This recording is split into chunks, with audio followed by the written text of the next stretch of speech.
What if I were to suggest that you play a key role in the awakening world?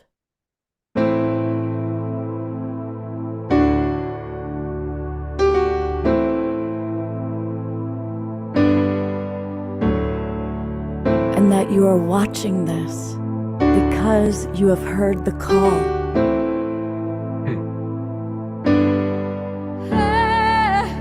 We can start right now by opening our hearts and minds.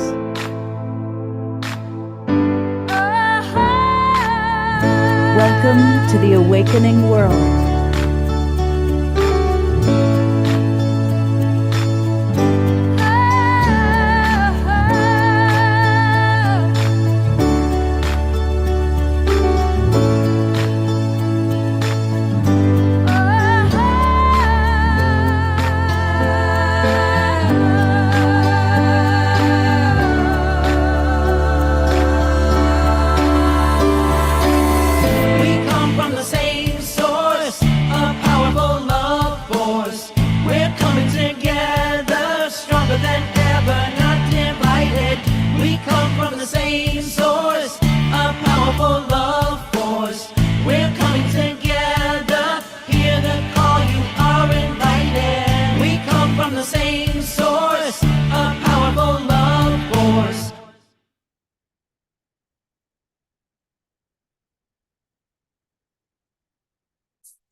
Good evening, everybody. Welcome to the Awakening World, and a very, very special show tonight. We are collaborating with some of the most wonderful community leaders that I know as we explore how we can choose love in 2023. We're going to dedicate tonight's show to our beloved brothers, sisters, and the wildlife down in Southern California, where, of course, we're all aware of the incredible fires going on. And so I'd like to ask us to start right off the bat with a minute or so of silence as we send maximum grace to all those impacted at this time. And then we're going to roll right into an opening song from our beloved house musical artist, Shore.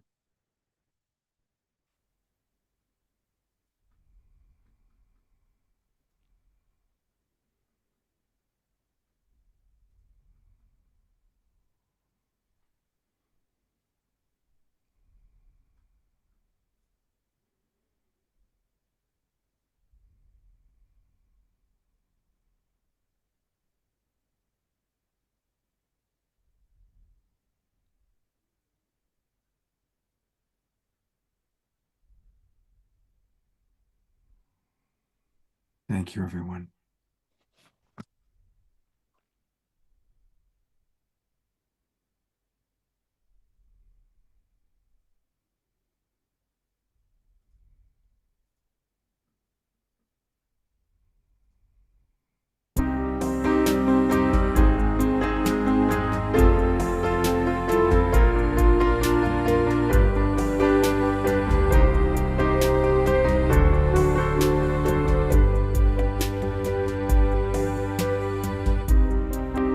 Quieter you become, the more you can hear in the silence, in the stillness. I am here through the wisdom of your tears, through your heartbreaks, through your breakthroughs, through the shedding of your fears. Know that I am with you and guiding your way. Know that I am cheering you on. Truth lives within you and love leads us through. I love you.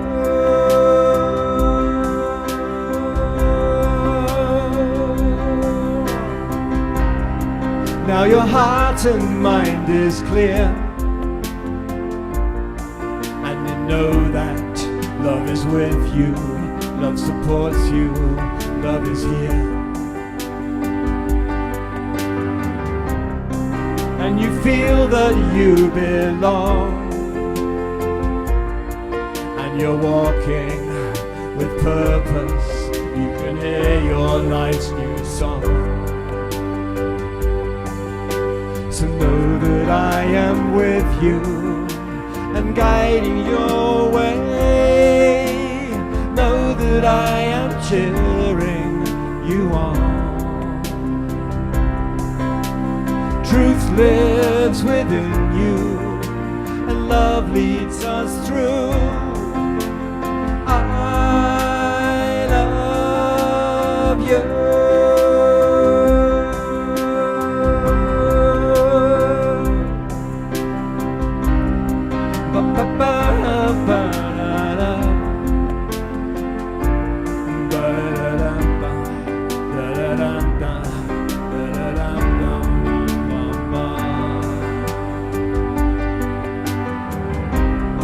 Through the wisdom of your tears, through your heartbreaks, through your breakthroughs, through the shedding of your fears,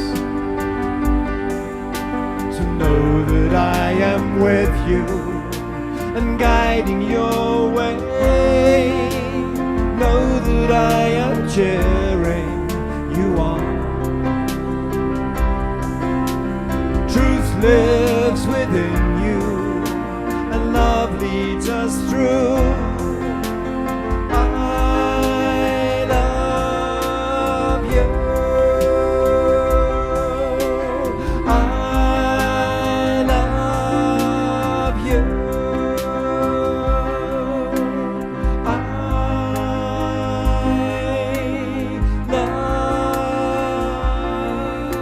you.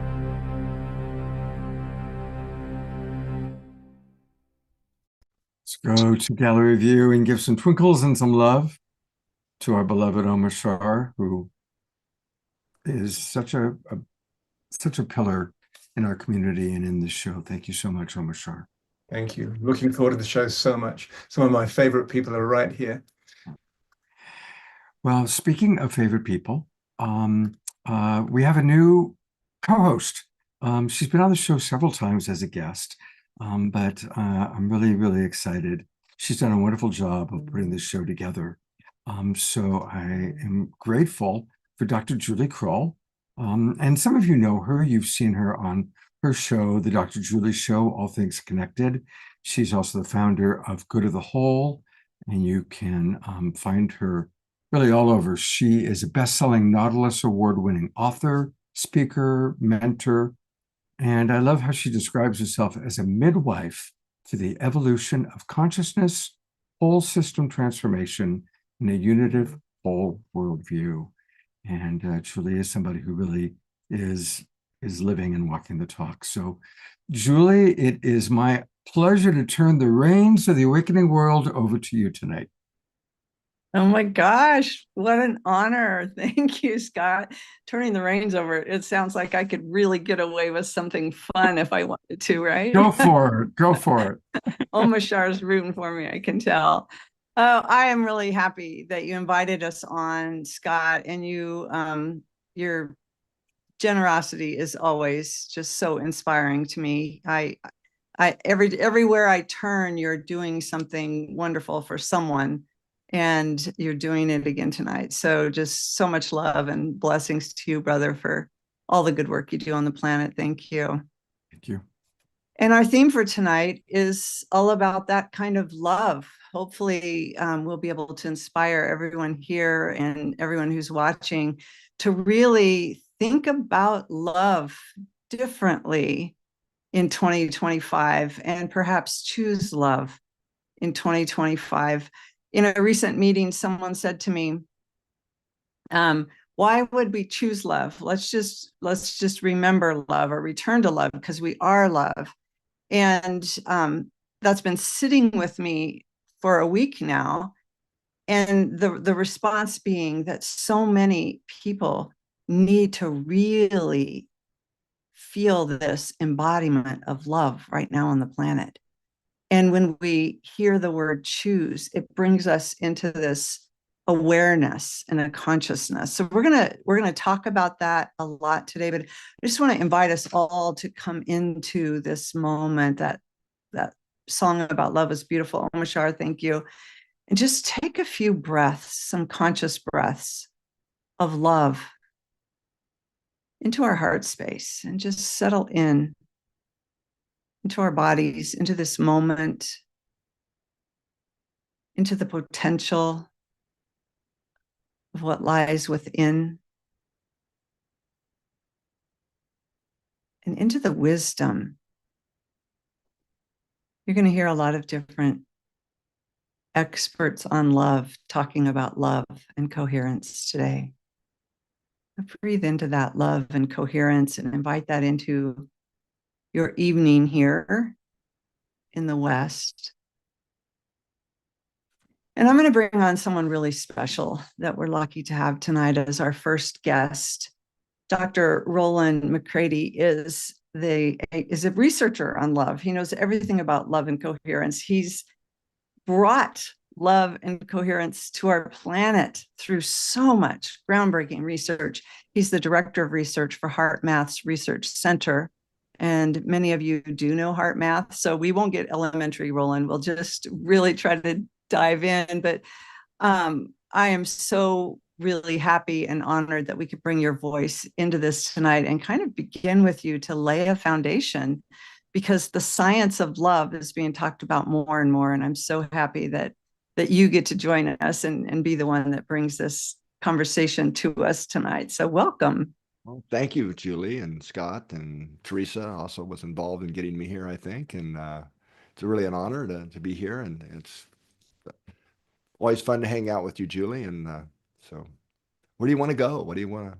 Where do I want to go? Well, I mentioned to you earlier, I had an interview. You know, normally I have an outline, I know where I want to go. And throughout the day today, it was just really evident that make a pivot and let's talk about what's happening on the planet right now. And one of those things that's right in front of us is these fires in California.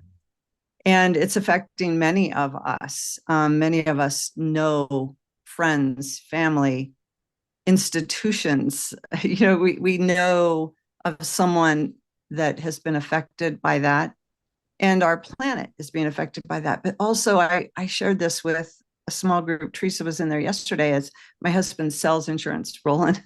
And we were talking, you know, people are like, how do we rebuild California? And I said, we also have a hurricane on the East Coast that's wiped out. Insurance companies are really in trouble right now. In the Midwest where I live, we had tornadoes, we've had hail, we've had complete devastation of some towns as well. And so here we are, we're in the midst of this transformative time on the planet, Roland. And I know our heart can not only guide us through it, but help calm our central nervous system, bring us into homeostasis, balance, coherence, and really be perhaps a critical new innate capacity that helps us go even further than we can imagine during these times. So I'm just going to begin by asking you to kind of share with our listeners today, what is heart coherence and what do we really know now in 2025 about this capacity of our heart to help navigate these times and get us through it? Wow. Okay. Well, what is heart coherence? That's pretty basic. Now, I think a lot of listeners probably know what that is by now. Because when we talk about heart or heart rhythm coherence, it's really how the rhythm of the heart, well, first of all, I would say it reflects our emotional state. And some of our very earliest work back in the early 1990s was when we found, this is long before positive psychology movement and these types of things. Very, very little research on positive emotions. There's certainly nothing on love that I could find anywhere in the research literature. But what we found then is that when we sincerely feel what I think of as the vibrational spectrum of love, maybe let's start there. So I think of love as an octave, and it has a lot of vibrational frequencies in that octave. Compassion being one of the higher frequencies, kindness, heart vulnerability, patience, higher dignity, appreciation and gratitude, and wholeness, care, and so on, right?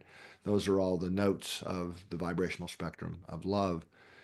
And so what we found early on is when we're really experiencing those feelings, truly heartfelt feelings of those type of emotions, it completely shifts our physiology into a different mode, a functional mode that we ended up calling coherence after a lot of debate. And what are we going to call this? That really is a physiological measure of inner synchronization. It's where the heart and brain are literally more synchronized, the activity in our nervous system and brain. So it has all these benefits to our wholeness, for us personally. And then part two of that kind of journey was looking at when we put electrodes on the body, we're measuring current flow. That's why things are called the electrocardiogram or the electroencephalograph. But whenever you have a flow of electrical current, you create a field, a magnetic field that easily radiates outside the body. And the heart, of course, is the big player there. It's 100 times more than brain waves. And you measure those with a different instrument, called a magnetometer, and you can back it up quite a few feet and still detect the heartbeat. And we were able to show then, this is still back in the 90s for us, that field is carrying literal vibrational information that can be decoded. And you see what those frequencies are, and they correlate with those emotions I was mentioning. I also correlate with the lower vibrational stuff too, when we're impatient or frustrated or fearful, grieving, these types of things as well. But so what this means is that what we feel doesn't stop at the skin. We are literally broadcasting that into the field, the field environment. It's where I think a common saying now that's getting around that come out of this work is to ask yourself, what am I feeding the field? What vibration am I feeding the field? And then, so heart coherence, I know I'm rambling on here, but it's really when we're in that physiological state that is really driven by those frequencies of love that shifts us into it. And then that's what we're feeding the field. And in our more recent years are taking that global of showing how we have magnetometers all around the earth now to measure the vibrations of the earth and different systems to measure this stuff, trees and all kinds of things we're doing. That, as it turns out, the magnetic field of the earth, the field lines get plucked and they vibrate like strings on a guitar or any stringed instrument. And the solar wind's plucking those. And it kind of blew me away when we put the dots together that the primary vibrational frequency of Earth's magnetic field, called field line resonances, is literally exactly the same as the human heart rhythm when we're in a coherent state, when we're in that loving state. So we have the basic understanding of how it's really a bi-directional communication between us, what we're feeding the field, and the global field. So we're all collectively feeding, those vibrations, higher or lower vibrations, into the field. So events like this, I always show up when I can, because anything we can do to pulse the field with more love, more compassion, it really goes out. So this really does matter. What we feed the field matters. And some of the current work is really showing it has measurable impacts on the physical world. So really sending love and compassion and these higher frequencies, and we can direct those. And when we do it together, it amplifies them. So I'm totally in for sending our love and compassion to those in the LA area affected by the fires. I can relate to it. It was not that many years ago. We were in the same boat. A lot of our staff lost homes, and here in the Santa Cruz Mountains. So, and I also have friends and colleagues, and in fact, one of my employees is right close to the fire that had to evacuate, and so very, very close to our hearts as well. So, anyway, I rambled on. I hope that no, that's a perfect introduction to this. And most of the people who know the connection field and the guests that are here have been practicing coherence, but perhaps there are those who have joined us or who are watching out on Facebook with us that have not been exposed to it. So I love that you talk about even what we feed the field matters. We're really creating an impact on the planet, and we can direct it together and create greater an amplification of this. I'm wondering if there are any, heart math has a plethora of tools and techniques that you teach. It's amazing. If you haven't heard, go to the heart math link that you're seeing in the chat. Check out Heart Math Institute. Check out the quick coherence technique. That what's the lift? And there's another, there's just so many different ones, Roland. But what would you recommend to those who might be in fear? Like, we're watching what's happening on the planet. And I know some of my family members are now making an exit plan of, we've got to do this in January. The word on the street is, and and there's so much fear and anxiety. What specific technique might you recommend to those listening? Yeah, it depends on what I would say for us here as a community who isn't directly affected by the fires. It would be one of the more important things is to keep our vibration in a higher state. Because when we over-identify, right, or have projected fear, these types of things, those lower our vibration, so the effectiveness of our radiations aren't as effective. So really, as this community, really staying in that higher vibration.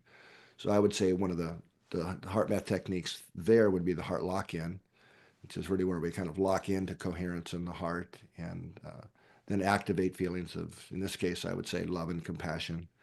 And then consciously radiate that to the people in that area to, with the intention to help reduce suffering and the anxiety and of course the fear of what's going on and then the grief.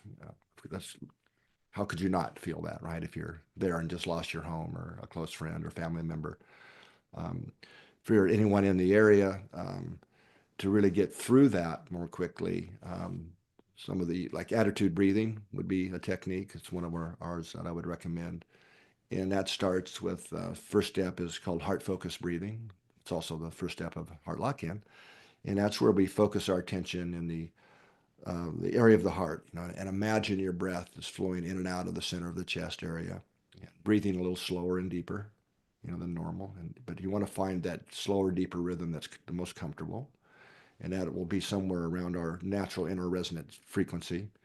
Or it's going to be around 4 or 5 seconds on the in breath and 4 or 5 seconds on the out breath. But I don't want people counting in their head just to kind of get the rhythm, because that keeps you stuck up there. You want to really drop into the heart. And then just breathe the feeling of peace, because ultimately we have to make peace with what is, in these kind of situations.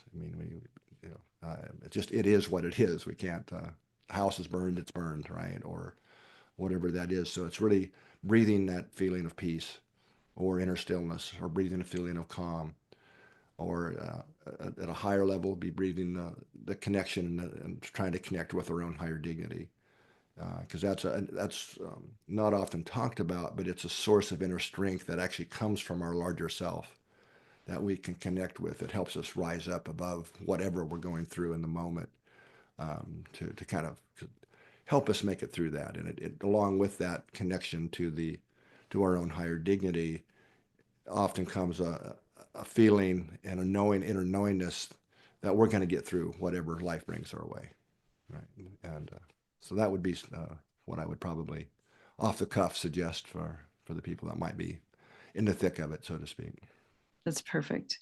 So the other facet of this beautiful research that you're doing is an understanding of also our heart as this place of wisdom and guidance. Like, learning heart brain coherence gives us more of that intuition, more of connection with those innate capacities. There's a lot of ways. And as we're looking at everything changing and being in transition on the planet, we need that guidance. We need that higher self that you're talking to. Maybe you can talk about how the heart is a portal to this higher wisdom, and what we could do to access that in this coming year as things are breaking down around us and the breakthroughs are right in front of us, and we're ready to really create a beautiful life in front of us. How do we use the heart in that way? Yeah.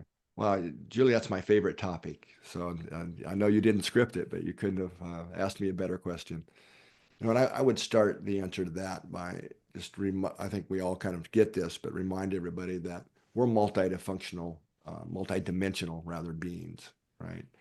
And so we operate in different vibrational frequencies, and those are really expressed, you know, in any given moment through the quality of our thoughts, our feelings, and especially our behaviors, right? So kind of my real field as a psychophysiologist is the study of emotion, right? So we can talk about the different aspects of emotion. There's the biochemistry, right? There's the changes, and we can measure that stuff, right? There's changes in the nervous system and the brain and all this, which we can also measure. That's reflected in heart rhythms, for example. Well, what I've really come to understand is that probably the most important part of the emotional system is the vibrational part, the energetic part, that other dimensional aspect of it. And so with that said, what I'm going to suggest here, and this probably isn't going to be a new concept to a lot of you, but we have two hearts.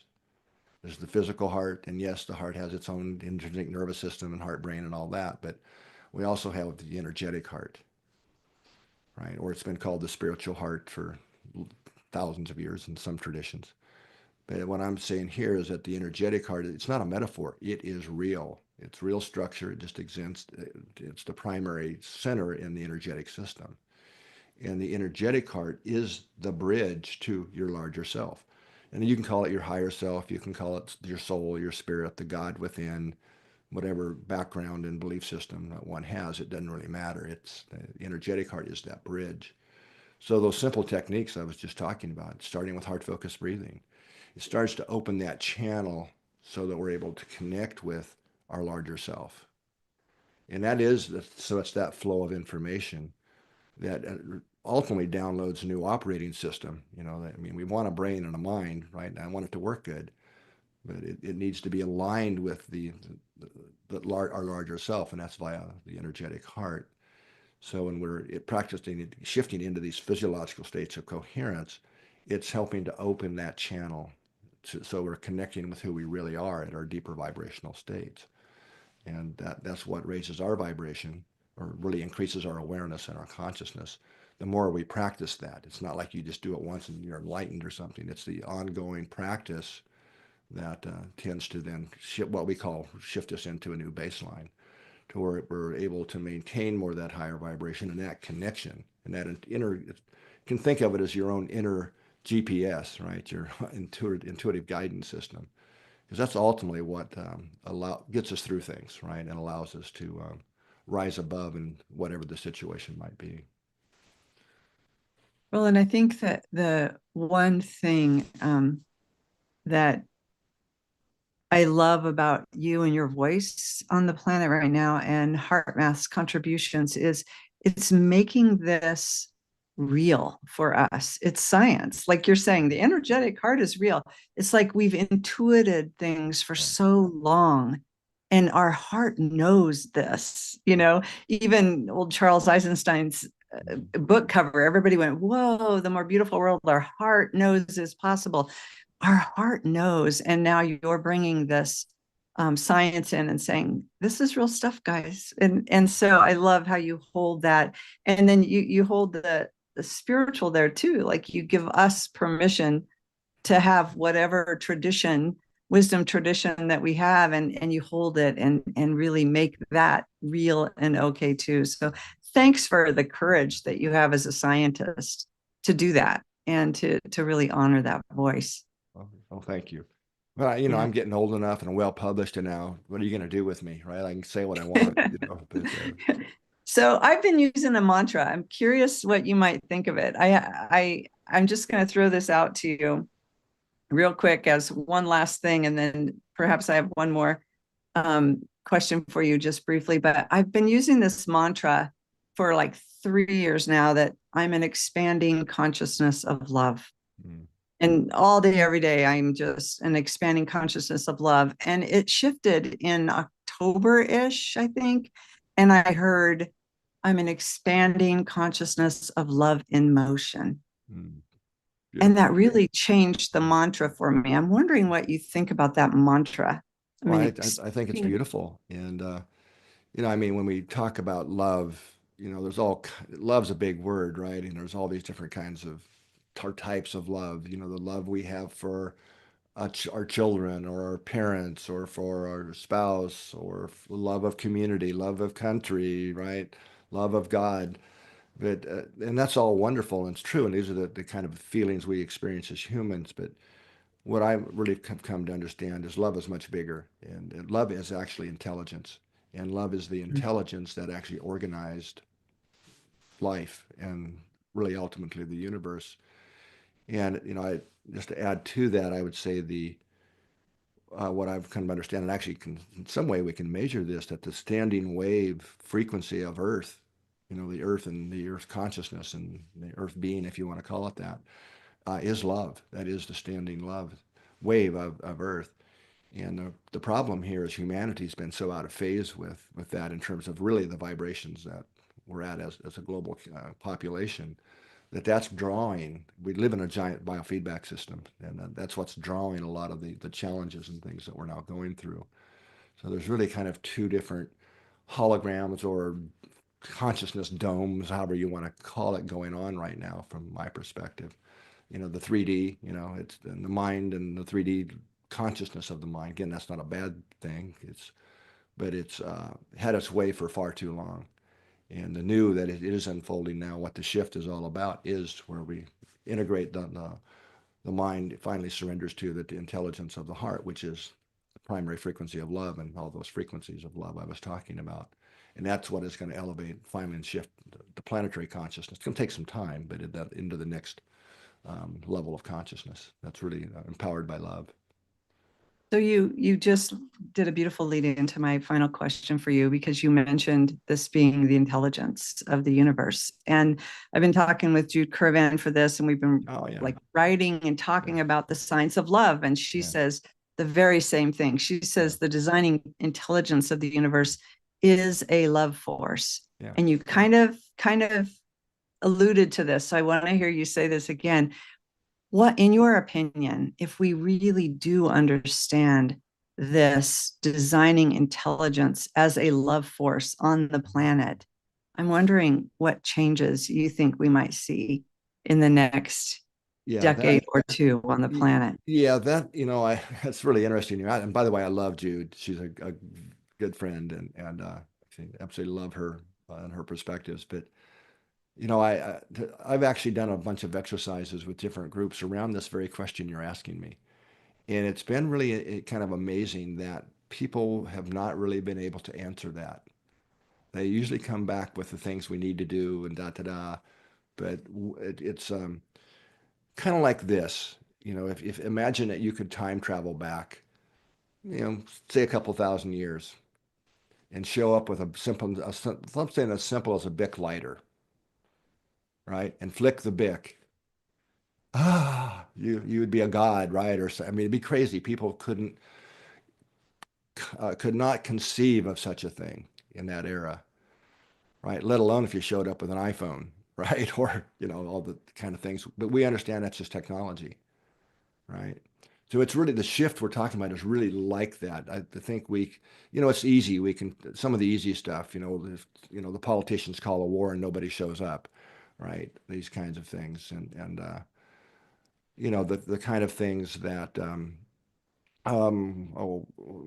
Celia Ellsworthy talks about in her book, The Blueprint for Peace, or The Business Plan for Peace. You know, I used to, I won't go on too long here, but I used to talk about, I'd read somewhere that with 10% of the world's military budget, every human being on the planet Earth could be fed, have clean water, housed, and educated, right? And I could never find the reference for it. And then finally, she showed up here as a visitor a few years ago and actually gave me a copy of her book and says, I asked her about that. She goes, that's what my book's about. And no, you're wrong, Roland. It's far less than 10% of what we spend on war and defense. Every person on earth could be educated and fed and housed. So this is really a problem in consciousness. I think it's one of the ones that really, so those would be the kind of obvious things, right? Once we can finally raise globally the baseline of humanity's consciousness. But what I'm really trying to allude to is I think it's much more than that.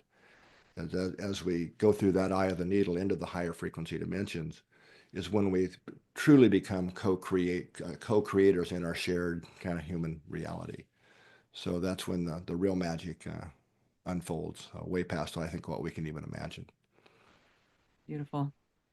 Well, I'm with you on the more than we can imagine, and I hope that's planted some seeds inside of every heart that's here listening to us tonight.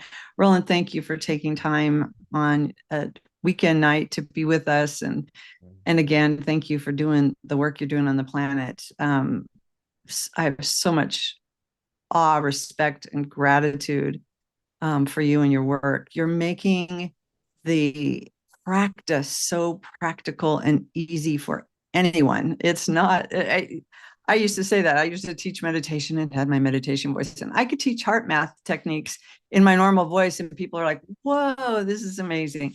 So thank you. Thank you, thank you, thank you for everything you're doing for humanity right now. Yeah.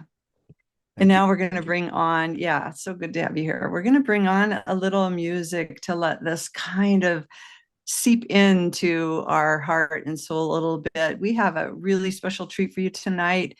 We have an award-winning, a Grammy-nominated musician who's multi-talented, and we're so happy to have him back. He's been on this show before. Manos. Thank you, Julie. What an honor. Thank you, everyone. Namaste. Namaste. You know what namaste means? Love within me. Recognize love within you. What a beautiful, beautiful awareness to have that. You know, actually, I'm going to share with you a meditation. We're going through such a trauma right now. So many friends have lost their houses. The fire is burning. You just don't know what to do. What next? These are the tabla drums. This comes from all the way from Nepal and India. You know, it helps me. The music really helps me. Music been helping me since before I was even born.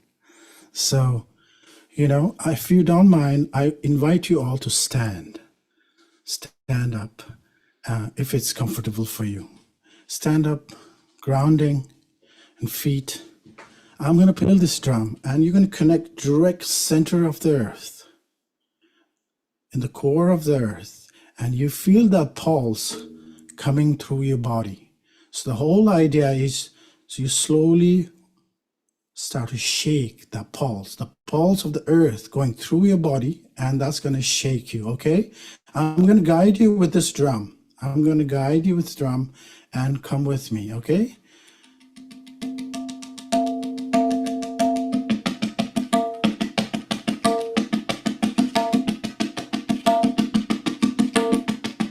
Unlock your knees. Unlock your hands. Your neck. Your brain.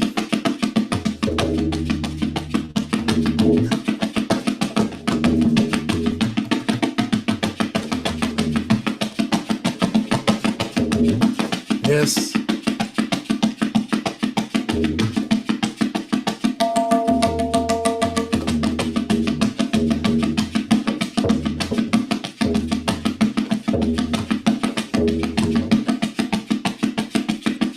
Everything that's not serving you, you need to let go now. This is the moment. And the things that need in your life can come in you, can come in. Namaste. Namaste. Shake your hands, shake your body, shedding all the things.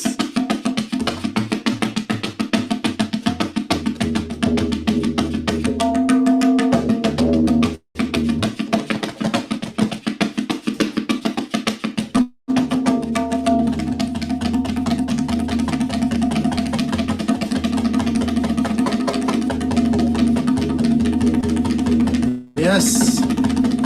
Now I want you to come with me. We're gonna go in the core of the earth, going all the way to the sky of the infinity, straight up. And we're gonna make this sound from low sound to high sound. Okay, come with me all together.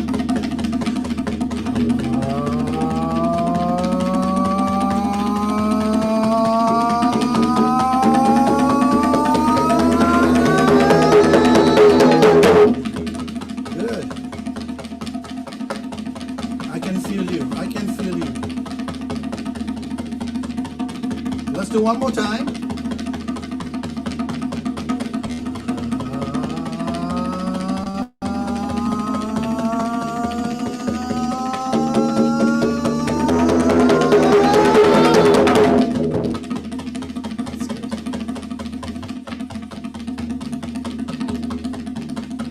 Now I want you to come from up to down. Coming from up.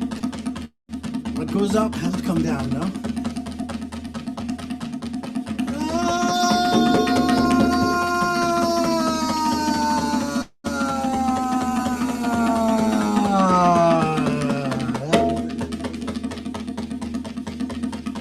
One more time.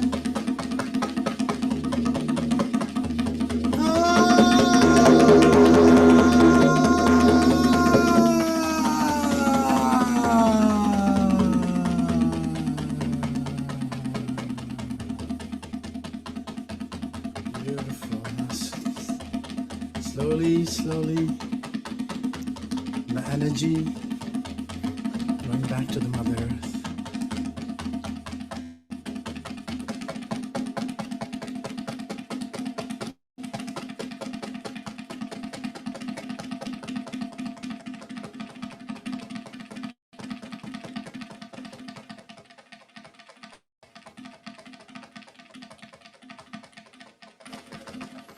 Open your hands up in the sky, in the heavens.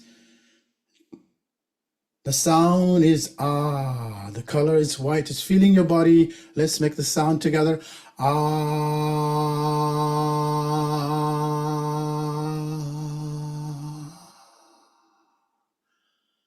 Bring your hands to the waist like you're carrying two pumpkins. The color is yellow. The elements is earth. The sound is oh, oh.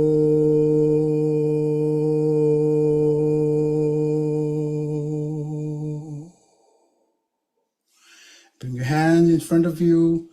The elements is water. The color is blue. Sound is ooh, ooh.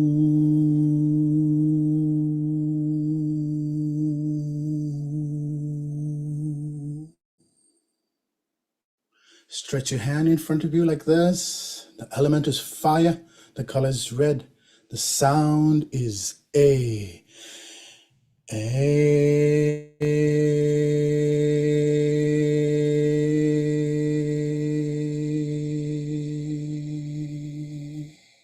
Now stretch all the way up. The element is trees. The color is green. The sound is E.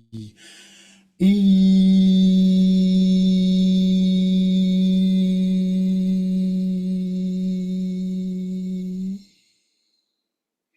Now all the sound and elements one by one together.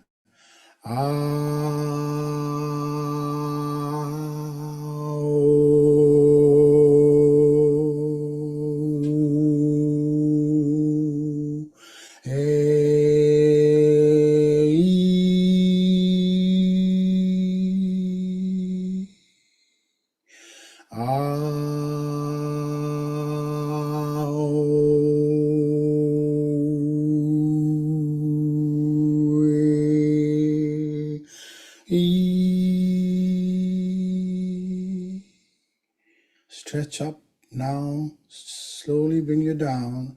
Slowly bring your hands down and put in your solar plex the sound of Om, mantra Om. Om.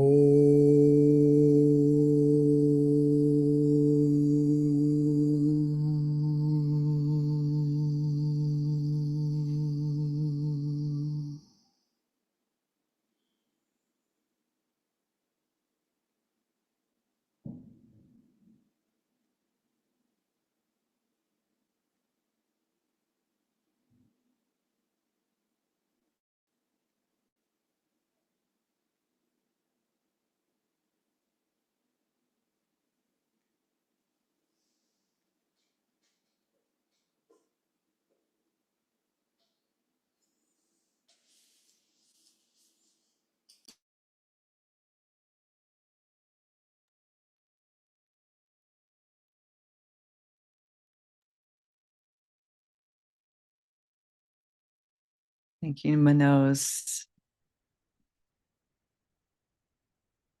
We needed that, didn't we? Yeah, that's nice. That was lovely. Really wonderful. Yeah, we needed that. I'm going to bring on someone that is very familiar with the Awakening World show, and you're probably all very familiar with Teresa. She's the co-founder of the Global Coherence Pulse. She's worked with some of the most amazing learning communities on the planet, with some of the biggest luminaries, and has done incredible work. And she's got a genius mind. She's got her own little genius where she has this ability to see and architect things in whole systems ways that turn out brilliant. So I'm honored to team up with Teresa in the connection field, and we've been working for a couple of years, pulling community together and doing some fun things. And Teresa's going to share some of her wisdom with us now. Teresa. Thanks, Julie. I really want to go in gallery view. So Scott, if you can take us off spotlight and put us in gallery view, that would be awesome. You're in gallery view now. Okay, I'm going to have to change mine to gallery view. There we go. So I can see everybody. First of all, Manos, thank you. Like, those are the kind of tools that we need in these moments where we're in a system that's far from equilibrium, when we're facing into moments where we're not sure how to respond from our thinking mind. And we need these tools and these opportunities and these invitations. Like Manos gave us an invitation to like shake it off, like let it move. Don't let it pull you in. Let it drop you in, right? Let it bring you deeper inside yourself. So Manos, my brother, thank you so much for giving us a tool that we can use in those moments where thinking about it or trying to drop into our heart might not be the first step. Might not be the first step. Second thing I want to say is, like, do you love Roland McCready? Like, I've known Roland McCready for a while now, and there was something that happened to Roland McCready. I don't know, it was like 2 years ago or something. I've been doing the Global Coherence Pulse 5 years. Scott, you've been doing the Global Peace Tribe 5 years. We've been doing that. Somewhere in there, Roland went from being just a scientist to being the embodiment of this message in a way that's so pure, is so pure and so digestible that if we don't get it now, we're in big trouble, right? So thank you, Roland. Thank you, Roland, for being here and doing that. And the other one is Julie and Scott, and just the way the whole thing started. Like, I didn't have any plan for today, and all I know is that here we are. And we were just told, and we were just demonstrated that it's the vibration of our presence that we need to have our attention on. And that when we shift the vibration of our presence to one of compassion, gratitude, love, care, compassion, like all of those words that are positive emotions, that we are impacting the field in a direction that is aligned with our idea of a world that's choosing love. Like, that's a big deal already that we started with today, that in the face of whatever we're facing, that choosing love means that we tune inward to a impulse that we can't describe or define, but that is moving us in a direction that has us shaking off what's not working. It has us blessing where there's pain in the world, and it has us saying, I know that I am a cell in the body of something new emerging, and I'm going to go for it. And I felt that today, and I am on gallery view because I'm looking at people. Eleanor Joy, so nice to see you. I only see you here in the Global Peace Drive, and it's so nice to see your beautiful face again. And Jeffrey, it's nice to see you. And Sylvia and Karen and Scotty and Anaya and ones I haven't seen for a while. Thank you. Right? We're finding the places where we're being served while we're moving through some of the most challenging moments and the most potentiated moments in our human history. Thank God we have places like this that we can actually come to, and that we can actually gain some insights about how we can move forward from here, especially when it's hard. And today it's hard. And whether you're in Los Angeles or whether you're in having just had a hurricane come through, or wherever you are where it's hard, wherever you are that it's hard, we feel it together. When we stop long enough to drop inside and connect within our hearts and our compassion, when we choose to raise our frequency so that we can contribute something in the field that's higher frequency than fear, that's when we're actually really here in the pain of it and in the potential of what we can do in the response of it. And I just really am so grateful to be able to be in a community and communities. It's like these fractal representations of people choosing love, and not as this simple word, but as a vibrational frequency that we're just, I don't know, like finding the skirt tails of. It's so big what love is. It's everything. It's the organizing principle that's actually calling us to be here on this call right now. It's like, how did that happen?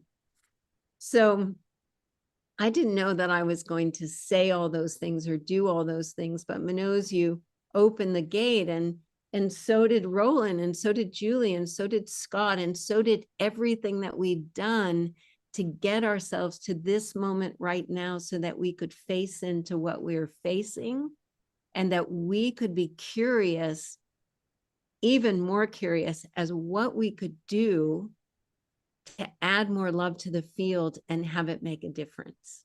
And everything that you're going to experience tonight is from our collaboration of communities and organizations that are all saying, we know that it's time for us to learn what it means to choose love. And we're a group of people who are committed to joining together to see what it means to be an island of coherence in this sea of chaos we find ourselves in. And that somehow together, as we drop more deeply inward, instead of having our identity be reflected outward, that we find our way home together. So I think I'm going to wait, Scott, on that video, just because I know I took some time and I wasn't going to do that, but it just came out. I think what you shared was wonderful, and we certainly will find on time if you want to show the video. All So right, let's just do this one thing, because Roland said a lot, and then I just said some things, and Manoj called us to something. And this video is something that HeartMath made recently, and there's something about it that actually shows us in visual art. And I'm definitely somebody who likes visual art telling the story more than words, about exactly what we're talking about and how we're feeding the field with the vibrational frequency of our presence. And that's the choice of choosing love. So I'm going to cue it up because I told Scott I would do that, and I have it here.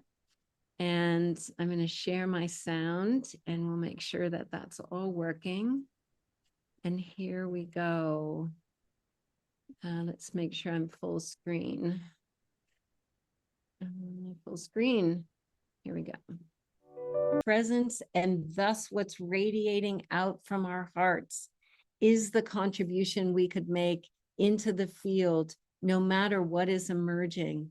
And right now, it's so important that we put our attention there first. And so everything that you're going to experience tonight are from people who are actually supporting us to choose love. And we're building tools and capacities so that we can do that. So thank you, Julie, and thank you, Scott, and thank you, everyone, for showing up today and actually like opening our hearts to figure out how do we make a difference at this crucial time on the planet. And we know choosing love is the answer. Mhm. Thank you, Teresa. Thank you. Thank you. And we're talking about the connection field, and there's several core organizations that have come together to breathe life into the connection field and create this island of coherence in the sea of chaos that Teresa's talking about. And those include Global Coherence Pulse, Heart Math, Unify, Good of the Whole Worldview. And then we have several other,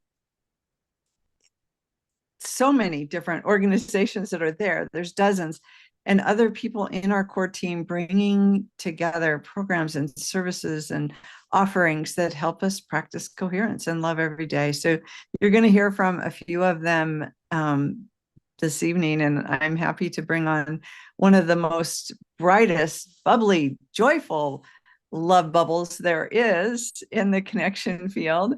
And that is my friend, Grace Lynn, who's here. Grace is the founder of not only the Global Heart Team, but the Global Love Wave. And she's an author of the book, Personal Heart Power. And you're going to get to hear from both of the co-authors of that book tonight. And first we have Grace. So Grace, share a message with us, inspire us. We're happy to have you here.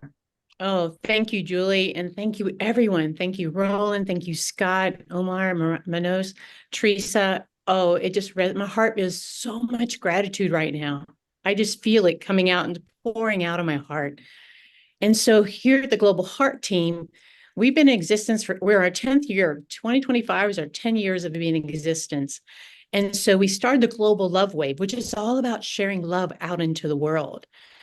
And so we started up last year of doing love beacons, like these love beacons committed 2 minutes a day, doing the 5 breaths of love, infusing this global heart field with love. And we're up to 421 all over the world that they get on the globallovewave.com and just sign up to be a love beacon.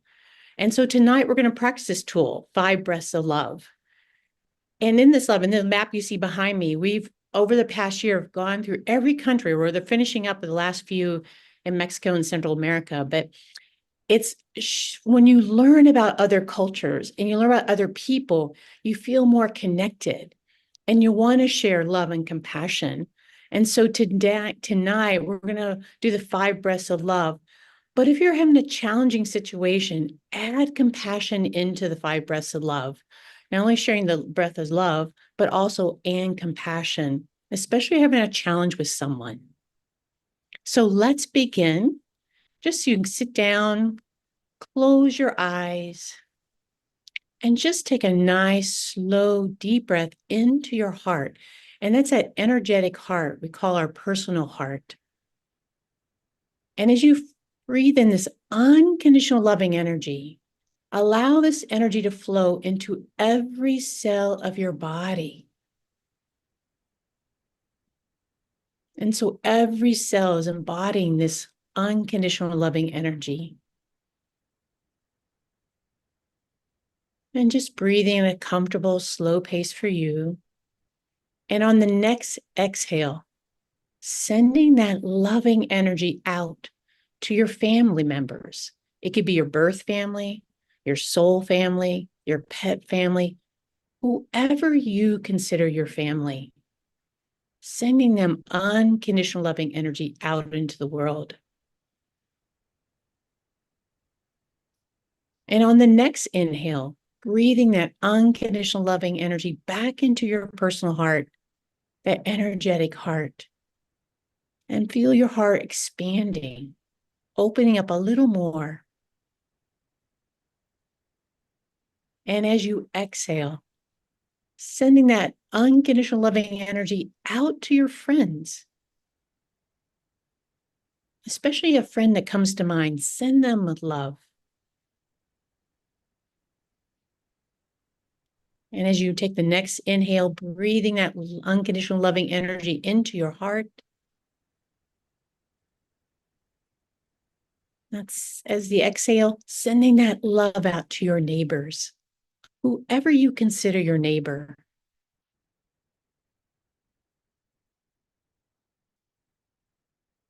And then on the next inhale, again, taking a nice big breath of unconditional love into your heart.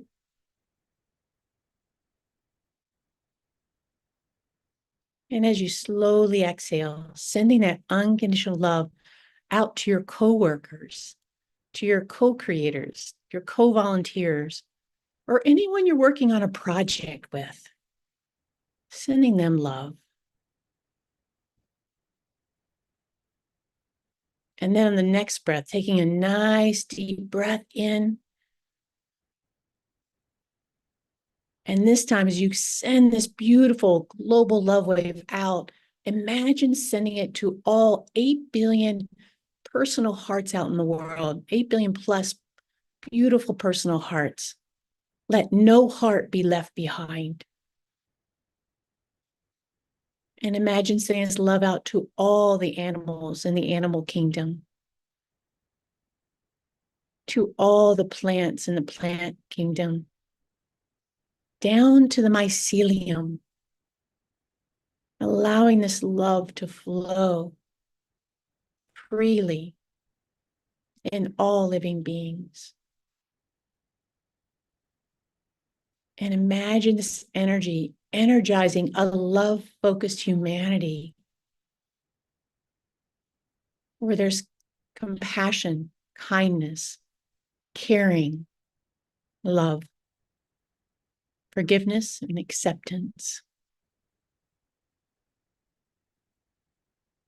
And imagine holding this frequency throughout the day and always coming back to this frequency when you need it.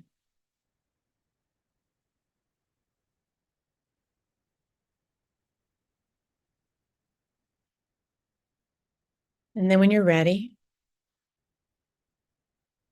just slowly opening your eyes. And if you can go to gallery view, appreciate gallery view, look at everyone's eyes with love, energetically sharing everyone who's been here on the call, just sharing that love with them. See the beauty and the love in everyone flowing. Take it in. When you breathe in, take that love in. When you exhale, send it out to everyone here on the call. So right now, we're love beacons, and I like to think we're global heart programmers. And right now, we're programming humanity to be love-focused, going from fear-based to love-focused. So thank you, global heart programmers. Thank you. Thank you for your service. And if you would like to become a global heart beacon, just go to globallovewave.com to sign up for free. Thank you all. Just thank you from the bottom of my personal heart to yours. Yay, Grace. You said my favorite phrase that you've shared is the global heart programmers. We're all global heart programmers. Isn't that wonderful? Thank you so much. That was wonderful. Now we get to bring that in a little deeper again with Manos. What a beautiful weaving this is. Grace, thank you so much for shining your light and being one of the brightest love beacons on the planet. Thank you. Thank you. Thank you, Julie. Thank you.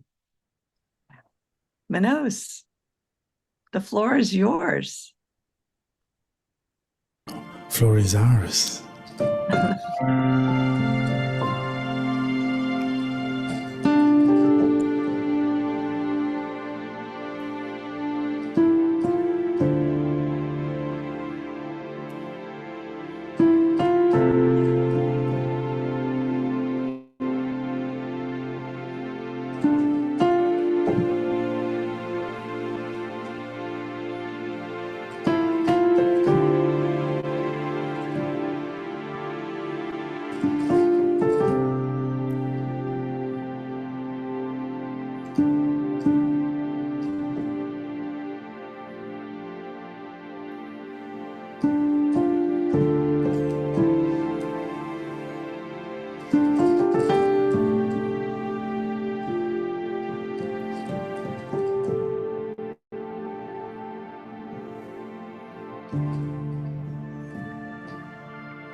Narayani Namostute, Narayani Namostute, Narayani Namostute.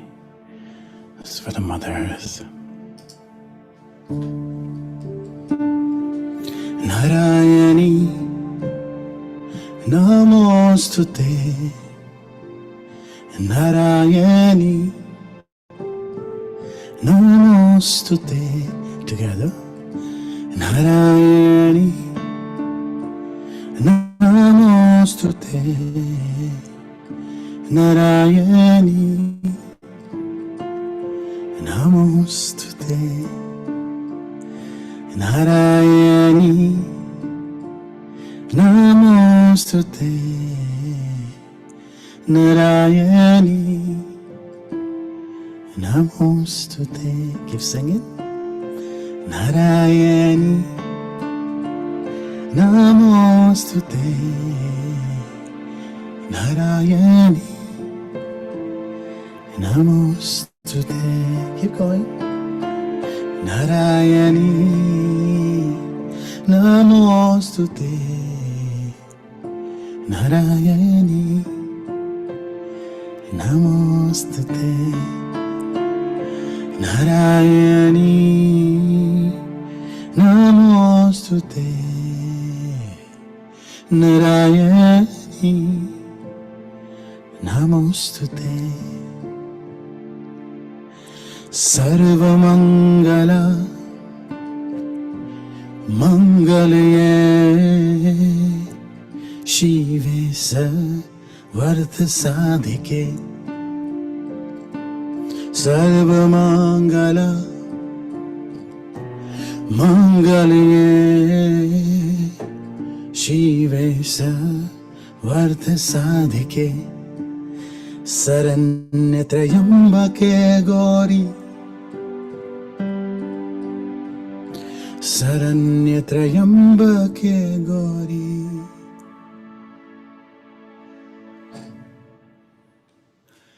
Narayani Namostute, Narayani Namostute, Narayani, Narayani Namostute, Narayani Namostute. Together, Narayani. Yeah, I can't hear you sing.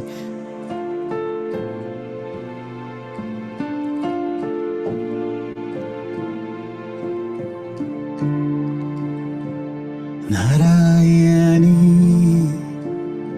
Namostute, Narayani Namostute.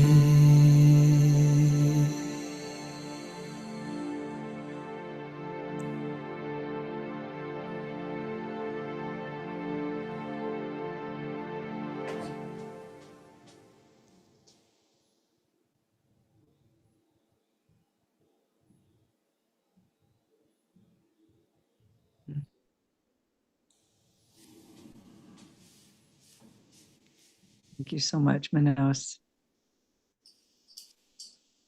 My friend and mentor, Barbara Marx Hubbard, always used to say, don't speak unless an angel kicks the back of your chair, because breaking silence there is not easy. And that wasn't a moment to break. So the angel's kicking, saying, we do have another beautiful light coming on to share more about love. So we get to hear from you again one more time. So thank you so much, Manos.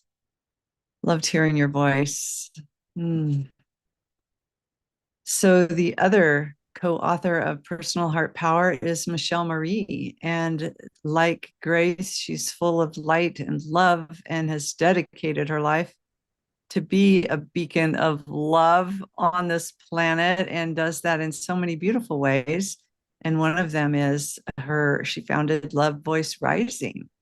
So it's an honor to have you with us here, Michelle. And I just have to tell you, this orange with the little logo and the heart right there, it's just like this, the orange and the bright, it just feels so vibrant and alive, and I love that. So welcome, and thank you for being here. We're so glad you are. Oh, thank you, Julie. This is like I hardly even want to speak, because it's been so beautiful and wonderful, and I'm just taking it all in, and I just feel so full, which is really wonderful. And I didn't plan the orange thing, so I didn't even notice it until you pointed out, so thanks. But I am feeling kind of that energetic and vibrant right now, and I just feel like it's just this opening. And it's so wonderful to come together in these fields like this, because it's a reminder for me that I'm not alone. You know, so often I can be walking in places where I'm like searching for a morsel of love that can connect to mine. And it feels so beautiful here tonight to be feeling like I'm just getting my bucket just poured full of this love and light. So thank you to everyone here. Thank you, Scott, for calling us in, and Teresa and Julie. And I do have this great privilege of working with Grace, who was just on here, and meeting the new people and friends. And your music is just magical and just filling me up in so many ways. And it's so fun to shake it out. I was like, I got rid of a few things. So, and I'm just excited to be a part of choosing love. I was so excited when that was announced as a theme for this year, because choosing life has been my life mantra without even me consciously knowing it. And I think back to growing up and how many times people would kind of laugh at me and call me kind of this Pollyanna, always thinking everything was so bright and beautiful and light and love. And I thought they were just teasing me because it was just something that people did to each other. I didn't really realize that they were really teasing me because I was odd. But you know, you go through life and you learn that it's okay to be odd when you're carrying love, because it doesn't hurt so much. It has always been a great support and guide for me in my life. And so when I started Love Voice Rising literally fell from the sky in a meditation when I hit a crossroads in my life and I didn't know what I was going to do next. And I heard I was going to start a business, and it was going to be called Love Voice Rising. And there was not an ounce of me that wanted to start a business. So when those kinds of messages come my way, I usually battle with them for a bit, and then I surrender. And it's been such a huge learning, like anything is in life, when we can surrender to it, when that calling comes. And that's really what the love voice is inside of us. It's when we have the courage to listen to it. It's when the heart and the mind come together and we can calm ourselves down enough. We can knock out all that noise, and we can just come in and we just say, what is it that I'm supposed to do? And then we hear that voice and we start practicing. Sometimes it's a whisper. For most people, they can't even hear it at all. But for those of us who are here tonight, you definitely hear the whisper at least. And we hear the whisper and we start following that. Pretty soon it gets louder and louder. And pretty soon we can't even ignore it anymore. Even if we want to do something else from a mental mind, our love voice is just guiding us so strongly that we take that path. And that's really what Love Voice Rising is for me. And I'm excited because what it is it's continually choosing love. And it's the courage to choose love when it doesn't seem to exist at all. And what I've really had to learn, I knew that there were people who did not know about love. I knew that that existed, that people lived in fear. I did not know how much that was until I took the journey with Grace and wrote a book Personal Heart Power, where I learned that really, because I started talking to my friends about love more deeply, and I really started learning that the majority of people live in a fear-based reality, and our world is a fear-based reality. So all of a sudden, it became very clear that those of us who do have the spark of love, it is our responsibility to move that forward in the world, to offer it as a way of life and giving people permission. Just because of who we are, we don't have to do anything spectacular. You know, maybe we text somebody and tell them how important they are to us, or maybe we change social policies. It doesn't matter which scale it's at. It's just that we are who we are through that voice of love.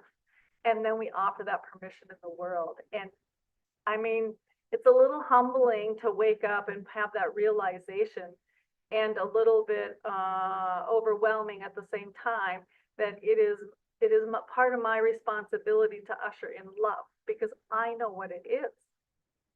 I know what it is. And if you don't know what it is, how do you usher in love? So if I'm not sharing that with other people, how I love, how I go through this world, then how in the world is somebody supposed to learn that? I didn't learn math unless someone taught me, right? So if that's a skill that someone shared with me, why am I not sharing my skill of love with other people? And so in that, that's, you know, Grace and I wrote the book, Personal Heart Power, Transforming to a Love-Focused Life. When you live in a fear-based world, transforming to a love-focused life takes effort. And we really are kind of going upstream. And so if you're going upstream, it takes more effort when you're swimming against the current. And in that, in love, that's going with the flow. So that's a little counter to the paradigm we're currently living in, but it's perfectly in flow with the paradigm that we want to bring in. And so I'm super excited about it. And what I really think about of all these love-focused individuals who are here today is a lot of times we've felt alone. We don't feel like we walk in abundance of other people. We can be with family who we love greatly, and they just don't understand our way of thinking, our way of behaving. And I just want to give you permission to know that that's okay. It's okay. But how do we love in those moments, right? How do we not go into the fear place ourselves and feel like we're so unlovable because we're so different? And how do we hold that? And that's what these communities do. So I'm so grateful for all the different ones that are coming together. I'm grateful to the connection field for bringing these different organizations into the same place, for inviting everybody in, for Scott having these really big and regular calls. It just all expands that field of love. And it is a time I really recognize it as I'm choosing love, consciously choosing it, not just in my innate being, but I'm like consciously choosing, am I choosing this from love, or am I choosing this from fear? And let me tell you, there are moments when I would have thought it was from love, and it really was from fear. And when I started getting more intentional, that's when I started being able to hear that voice of love more loudly and more boldly. And it's where I'm beginning to courageously live love out loud, not in volume, but in behavior, in my everyday life, in what I do, what I don't do. And I'm having the courage to live that way. And so as we're going through this transition and this transformation in real time, we're really, those of us who are familiar with love, I feel like we're really being called to hold the both and, right? So how do we hold both the paradigm that we're living in, which is rooted in fear, and have that compassion and understanding and offering of permission, while at the same time living fully in our highest vibrational state and not getting dragged into that fear itself, and just holding that both and having each other to really hold us up in that collective. So for me, it begins with imagining. I love and connection feel the imaginal souls, because that's all about imagining the souls coming together in that heart-filled space of love, and choosing love every day and really every moment. And I would be remiss if I didn't pause and think about all those, not only in the fires, but in the wars and in the floods and all of those different things that are going on in our world and having a remembering that this is always going on in the world.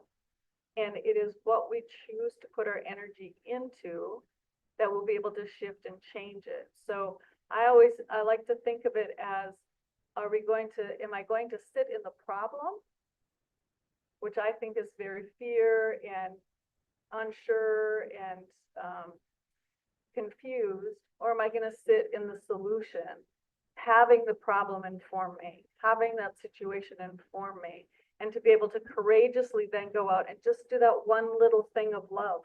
You know, sometimes it's so overwhelming with everything that's going on that we don't even feel like we can do something. It's not even maybe necessarily personally affecting us, because there's empaths out there who feel everything. And I say in those moments, just do something compassionate for yourself. You know, go do some self-care. And so I really am grateful. I think gratitude is the thing that anchors love into existence. When we can offer the gratitude for each moment that works in the world, when we can spend more time looking at what works or what is working rather than what isn't working and what is disastrous. Because look at, we have a lot of people here loving. We're going to have people who go out and help. We have people going out helping with the tragedies of life all the time.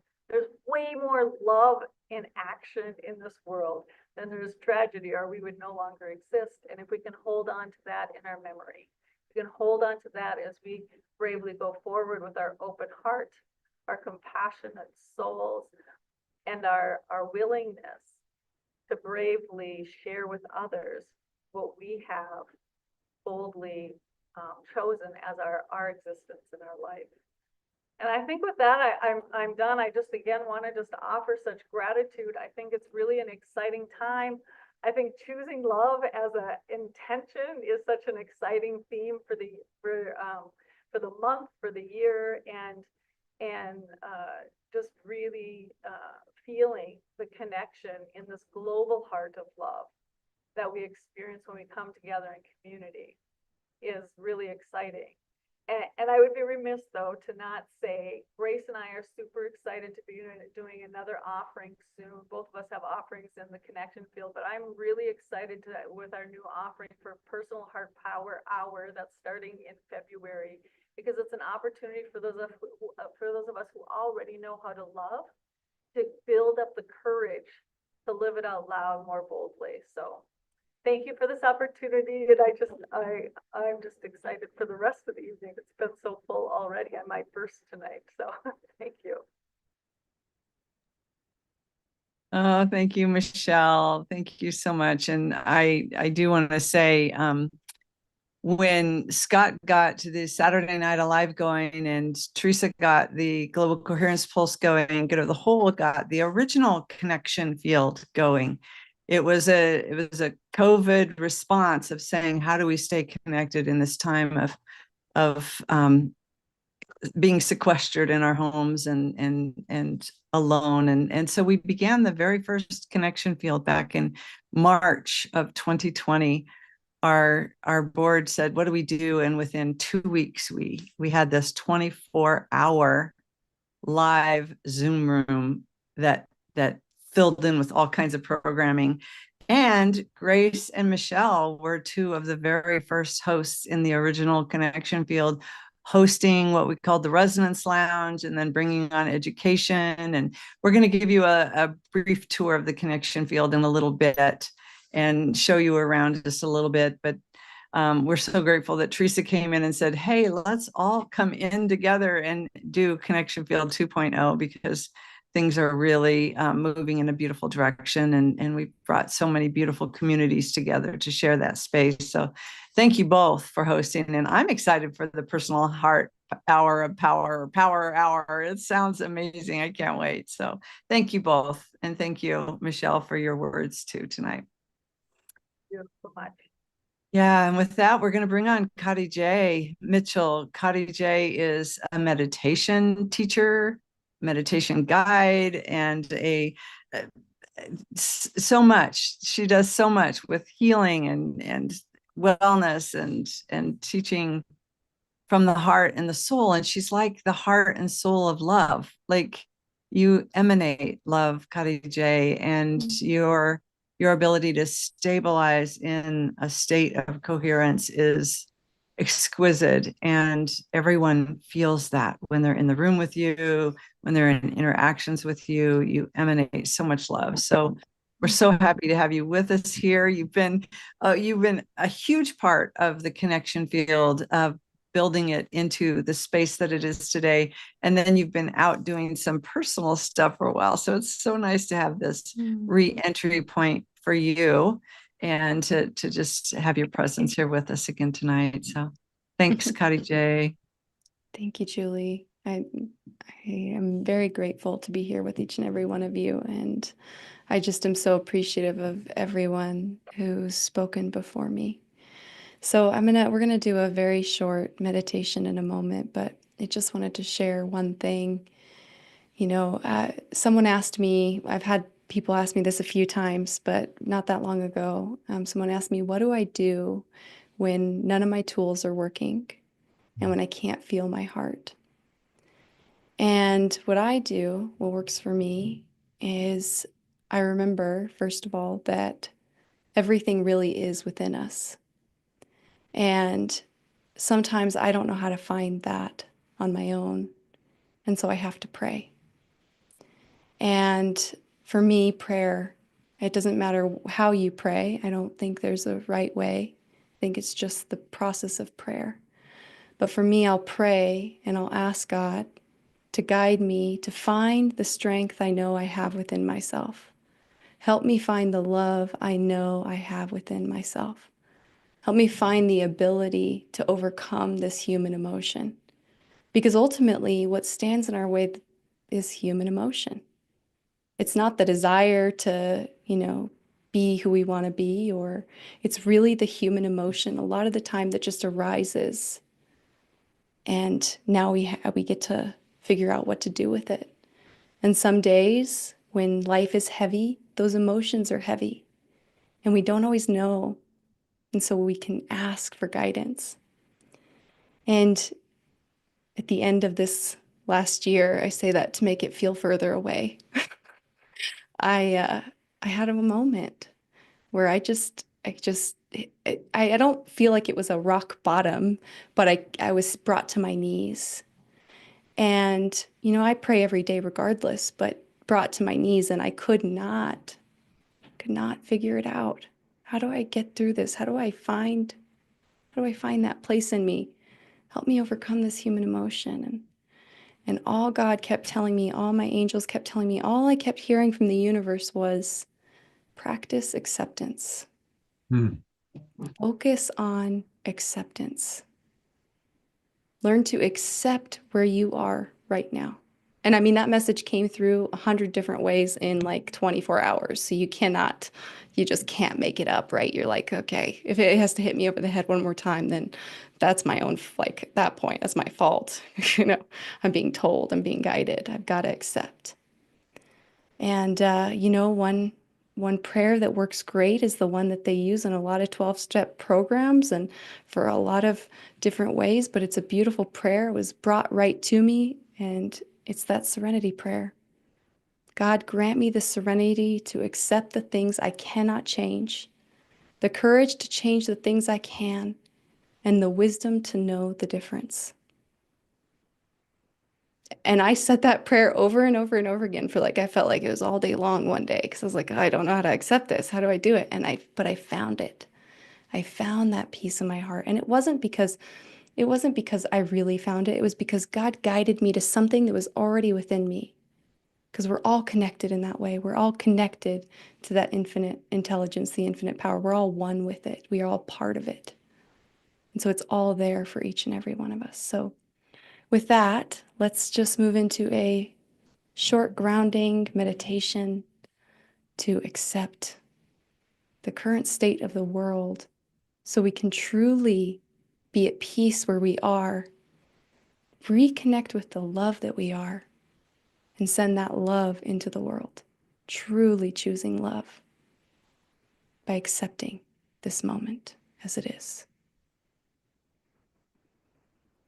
So, with our eyes closed, we can shift our awareness right into that sacred space in the center of our chest where our heart resides.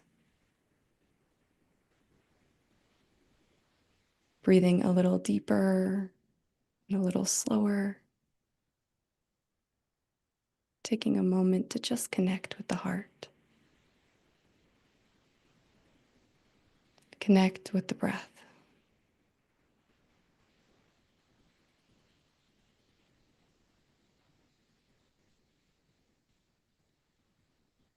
Letting the heart and the breath bring you present.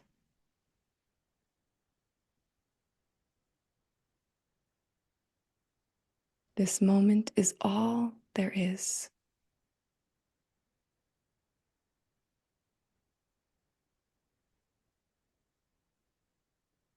Allow yourself to drop into it now with the heart.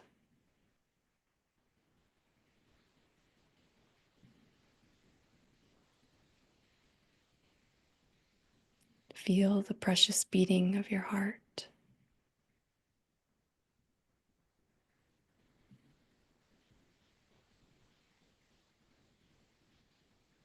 Feel your breath as it flows through your body.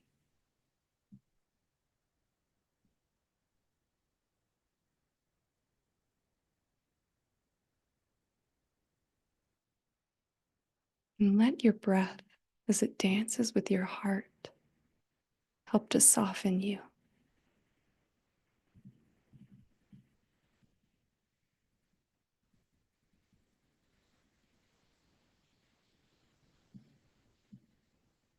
Allow your breath, as it dances with your heart, to help move you into this present moment.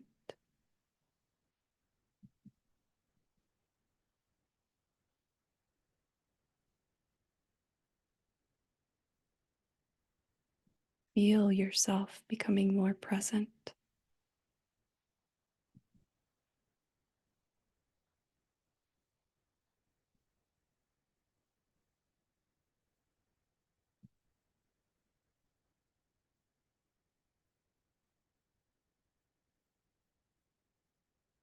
Notice when the mind tries to carry you in another direction.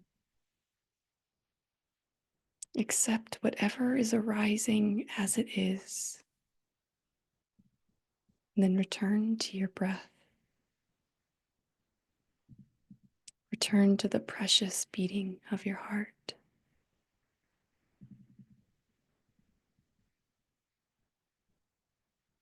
And let this precious vessel show you the way to love.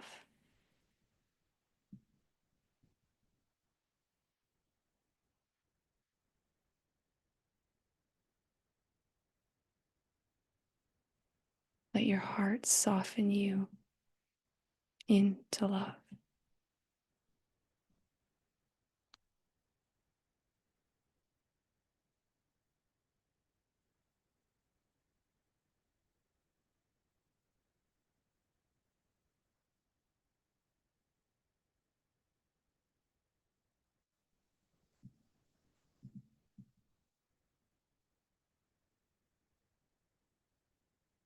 Breathing love in on each inhale.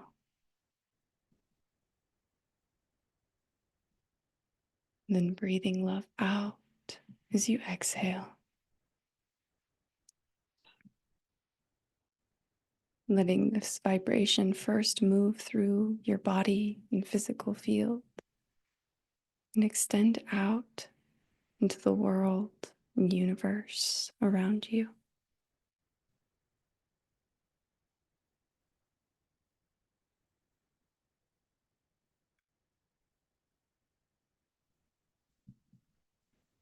Feel as your breath begins to dance with love.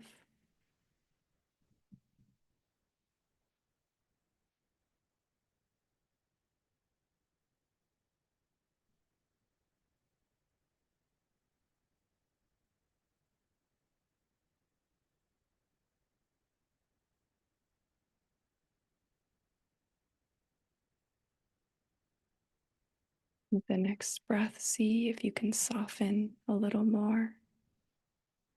into this energy of love.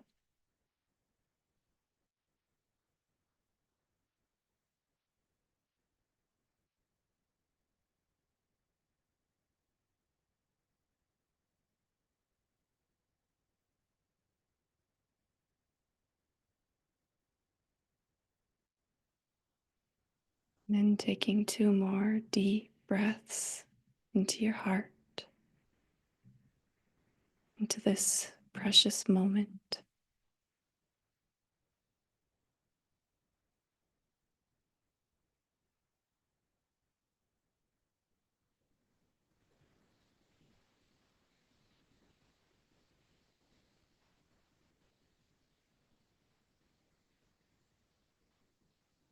Gently allowing your awareness to drift back to the space that holds you. Allowing yourself to be present here in this now moment where all your power lies.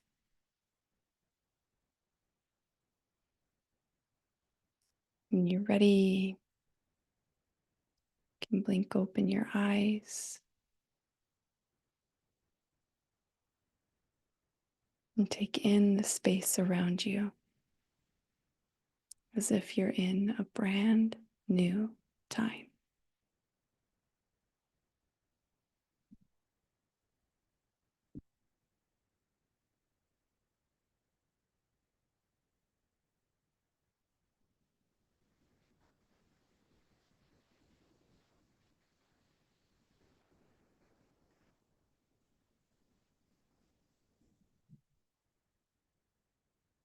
Kari J.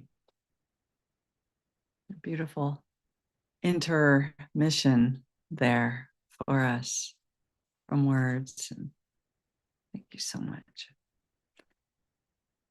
We're going to invite Scott in with a message and then continue with a little music right after that. Scott. Thank you so much, everybody. It's each and every one of you is such a beautiful, bright light. And it's very inspiring. And I'm really honored to be spending this evening with all of you. Thank you. This is our Global Peace Tribe announcements time.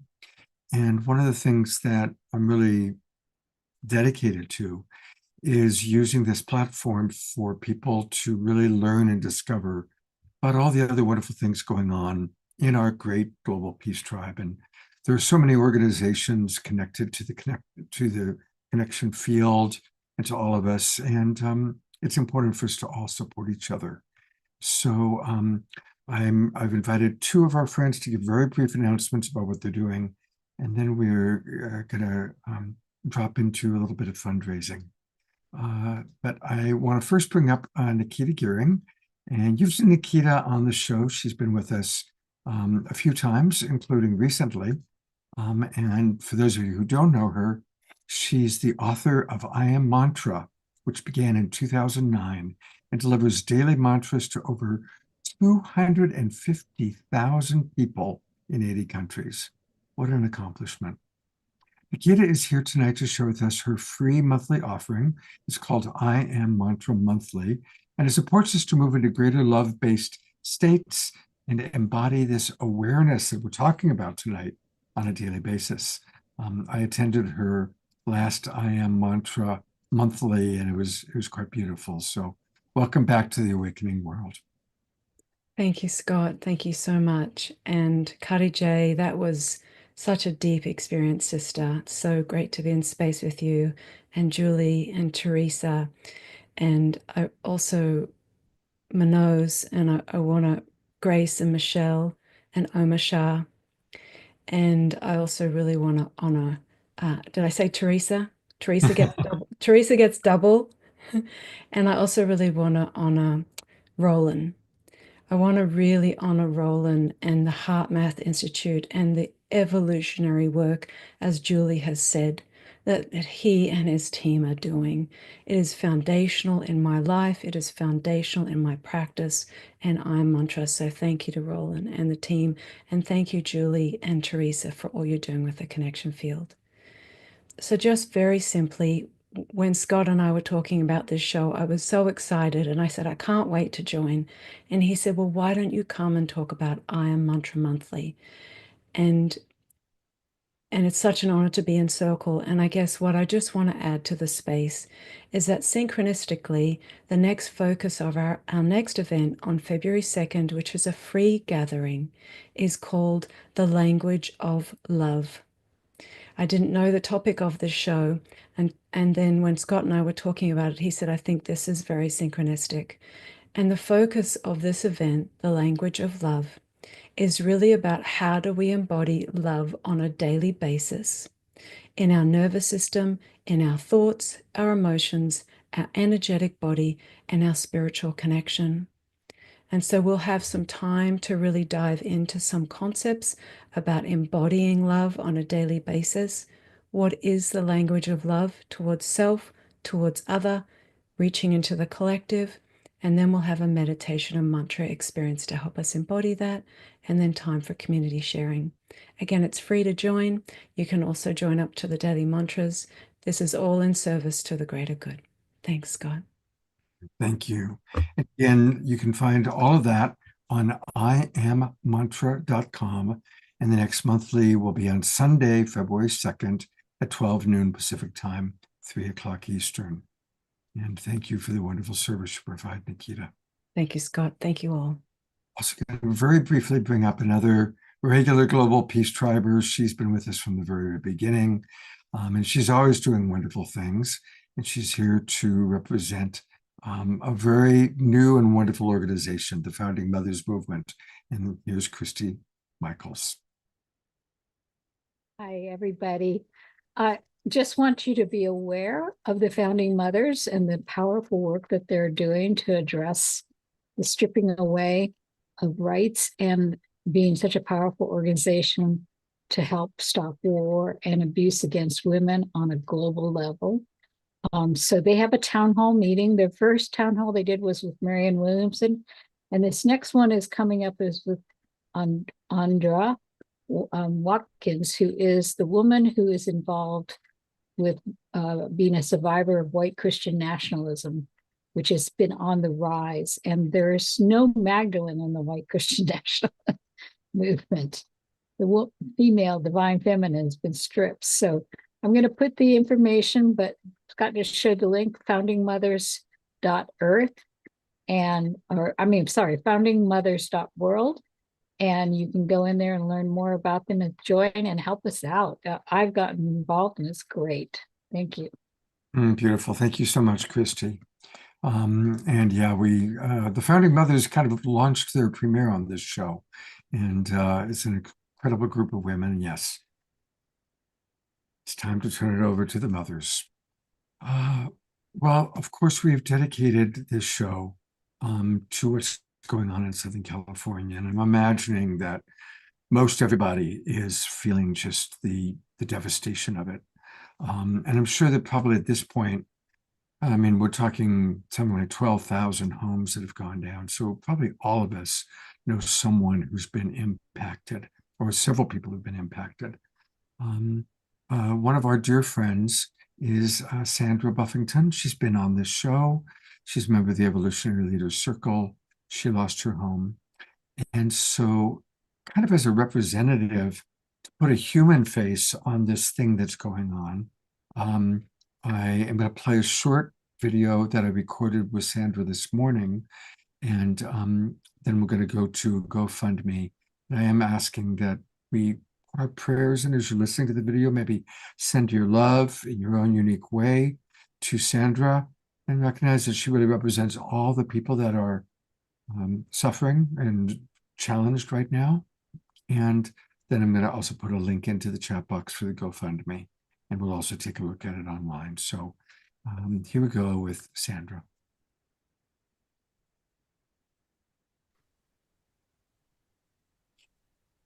I'm really honored to be with Sandra right now.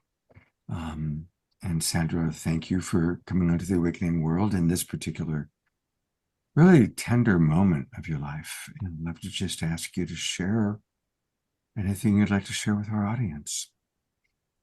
Thank you, Scott. It's so good to be here and to be with you.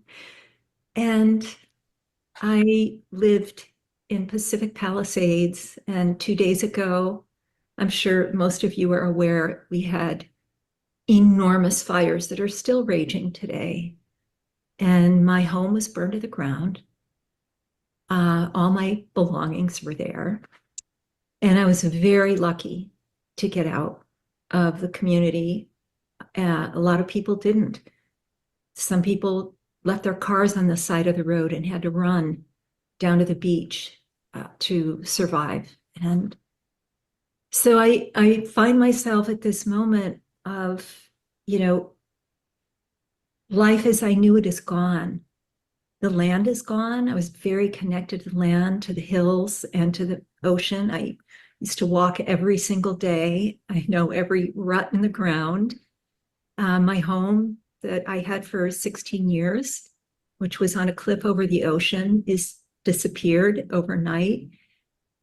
And, I don't have a place to live. I'm staying at a friend's apartment. It is just a moment of complete and utter surrender. And I also know that even though life as I knew it is gone, that I'm still here. It's like a miracle. I still have my heart. I still have my love, my sense of humor, my wits, my soul is alive. All the memories are carried within, even though all the symbols of those memories have gone. And my community and friendships and connections are still alive. And it's just an incredible life lesson. One more thing I'll share, Scott, is that 9 months ago, I lost my son. I didn't think I could survive that. My beloved son. He's my first child. I have a daughter as well. And I'm still here. So I also have the sadness in my heart, which I'll carry for the rest of my life. That's there too. So I don't know what else to tell you. It's just so humbling to surrender everything and not have a plan and not know where it's going to go.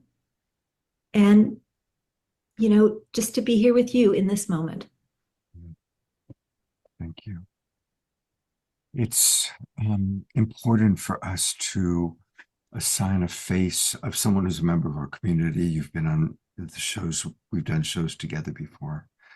And to hear your story and all of a sudden take those headlines that we're reading and personalize it. And of course, it's also very important now for us all to provide support.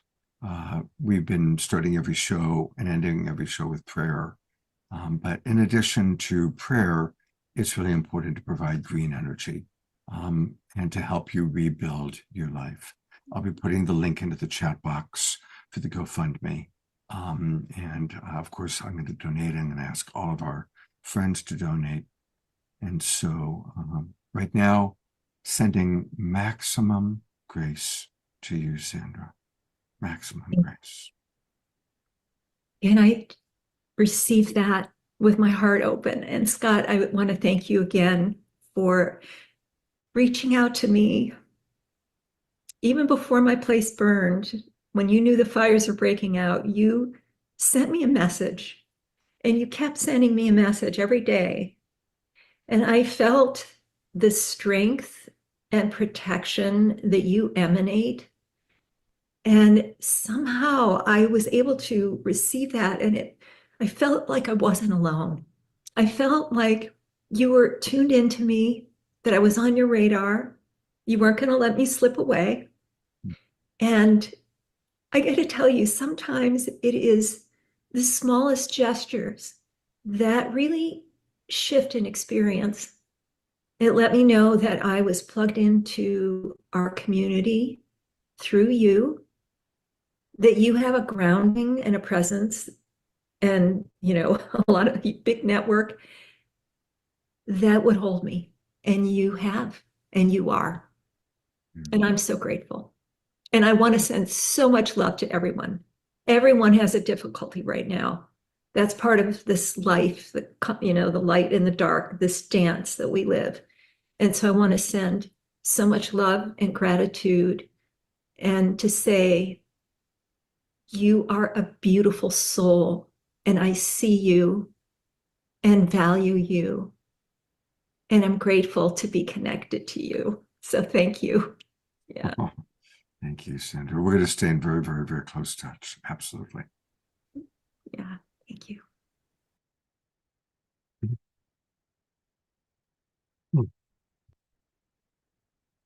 So I want to make sure that everybody does have the right link. And so let me grab that real quickly. There we go. I kind of get touched every time I watch that. Here is where you can find her on GoFundMe. So for anybody watching on Facebook and YouTube, just go to GoFundMe and just put in the search bar, Sandra Rebuilding, and you'll see it come right up. I want to acknowledge all the people that have donated, and already so many of our Global Peace Tribers, I see their names there. So, thank you. Some of the people that are in the room right now, thank you very much for already donating. And I'll put the donation one more time into the chat box there. Thank you for your donations. And let's really keep all of our brothers and sisters in Southern California in our hearts, and keep the prayers going, and also keep the green energy going. Thank you, everybody. And I'm going to turn it over to Manoj for a little more music from this beautiful, beautiful man who was so fortunate to have with us tonight.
Again, it's hard to break silence. What a beautiful, beautiful moment, beautiful presencing, bringing us into that love frequency. Thank you so much, Manos. It's been a joy to have you here tonight. And like Scott said in the chat, every offering that you made, so different and so exquisite. It's just, yeah, beautiful. Thanks for sharing your gifts with us today.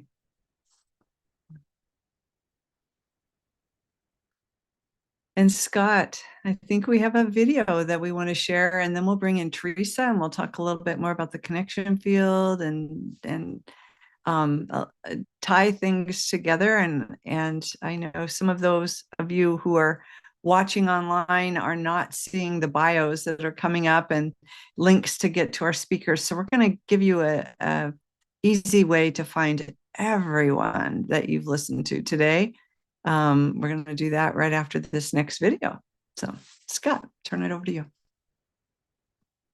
The world is in a transformation, the great turning.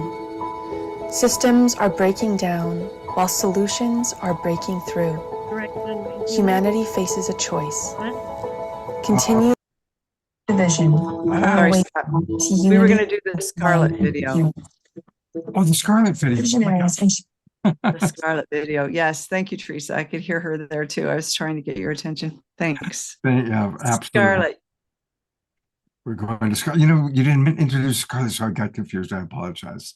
Oh, I should have introduced Scarlet. Let me introduce Scarlet for you. Yeah, Scott did an interview with Scarlet, Tammy Scarlett, the executive director of Unify, and White Lotus International is such a brilliant, bright light on the planet. If you haven't met Scarlett, you'll see some of her light just shining through on this next little clip that you're going to get. She has been one of the founding members of this connection field and bringing Unify in with the rest of us in the core team. And I love that you interviewed her, Scott, and the topic and how she just continued to weave in pieces that are really special to us. She talks about what it's like to be inside the connection field. So it's a really good introduction for us to bring back Teresa. So we'll listen to Scarlett and then we'll bring Teresa back in. Thanks, Scott. Hello, Scarlett. Thank you so much for the pre-record. And I'm going to go right into asking, what does the connection field mean to you? You know, we've already heard about kind of a little bit about what it is. So you're a beloved member of our community. Many of us know you and your work with Unify. How did you come into the connection field? What does it mean to you? And what's your contribution? Oh, I would love to share about this. Thank you, Scott. Thanks for having me here via pre-record. The connection field, oh my goodness, it's one of my favorite spaces in the whole world because of how because of its natural inception and because of its elevated heart coherence that is like pretty effortless. So what had happened was, you know, Teresa, Julie, people that have been working in this coherent space for a while were kind of floating around the idea of, you know, doing this social media experiment where what would happen if we were engaging in social media with one another, but in a place that wasn't necessarily bound by algorithms and these, you know, marketing engagements that were trying to grab our attention and restrict our speech and all these crazy things, you know, 24/7. What would happen if we were just showing up freely in a space where we were holding coherence in a high regard and each other in a high regard? So first we started doing that by just kind of by way of exploration. And I'll just note really briefly that I found it to be very significant that there was no hierarchy in this. Like Teresa didn't show up and say like, I'm running it. Julie didn't show up and say like, I'm running it. Heart Math wasn't like we're in, but only if we're running it. Like nobody's running it. We all co-running it. But in the beginning, that was particularly fascinating because there wasn't anything to run yet. So we're all showing up each week in this kind of spirit of cultivation and co-creation and exploration. And we never, not one time, did we take a vote against hierarchy. There was never a moment that this group was like, well, that's not the way we're going to do it. Here's how we're going to do it. This group sat around and just by nature of kind of evolutionary form, it naturally culminated that this was a collaborative effort. And each member in the group kind of found their niche, their role, their way to support what it was that we were co-creating. And in that, we started to feel, each of us, and it started to be reported with regularity, how good it felt to be in that space. So you'd come to the meeting and you'd hear somebody say, this is my favorite place to be. Every week I look forward to this meeting, just because it has such high coherence and because it was so easy to get through whatever we needed to get through. We would set a goal and we'd make strides on it. We would hit a little bump and have a little, ripple or a little, I don't know, a little kerfluffle in the field. And we would work through it presently, so that everybody could just be honest and clear and good. Everybody's respectful, valuing one another, and still staying on task. It was just this really elevated experience. And for me, it began to signify not just a learning, not which it was a learning, not just a project, a partnership, which it was those things too, but also a templating into existence of what becomes possible now for us as humans as we're in our evolution, and hopefully for others who might want to try similar things. And we have even made a manual, an operating manual, that is available. If you come into the connection field, you can read it of all the learnings that we have from these practices, meeting together and facilitating in this space, what is now, 1,400 and climbing, very natural, organic. This has not been marketed or paid marketing or anything like that, just natural organic growth in this group. So I'm really proud to be a part of it. I'm really grateful to be a part of it. And I'm really excited for what it is making possible for all of us as we grow. How do you manage when a well-meaning person and somebody you respect comes in, but maybe they still are carrying a little bit of the old paradigm, desire to market themselves or wanting to take a stronger leadership role that's outside the boundaries of this new configuration? How do you manage working with that situation, which I have to guess has happened? Yeah, I mean, I wouldn't say that. I don't know of an instance where we've had somebody come in and try to like take leadership. And that's probably because we're not presenting any structure where there would be some kind of, power leverage, or there isn't, that just doesn't really exist in there. But we have had some people who, want to solicit or lean into behavior that just isn't exactly on track with the frequency that we're trying to hold space for in that group. And I think that it's actually pretty similar to just practical ways of helping people to understand the ethos of what a community is about and how to be in that community, which starts with community guidelines. And so for us, we just have our published community guidelines. They talk about what the space is for. They talk about what the space is not for. And I think, as is common in many of these social media spaces, it's just a very standard, like you'll get reached out to. And then if it's something that continues to like violate the community standards, which is really meant to be a safe space for everyone in these regards, then at that point you'll be removed for this being potentially offsetting or harmful to what it is that we're really carefully and sacredly really co-creating. Beautiful. Thank you.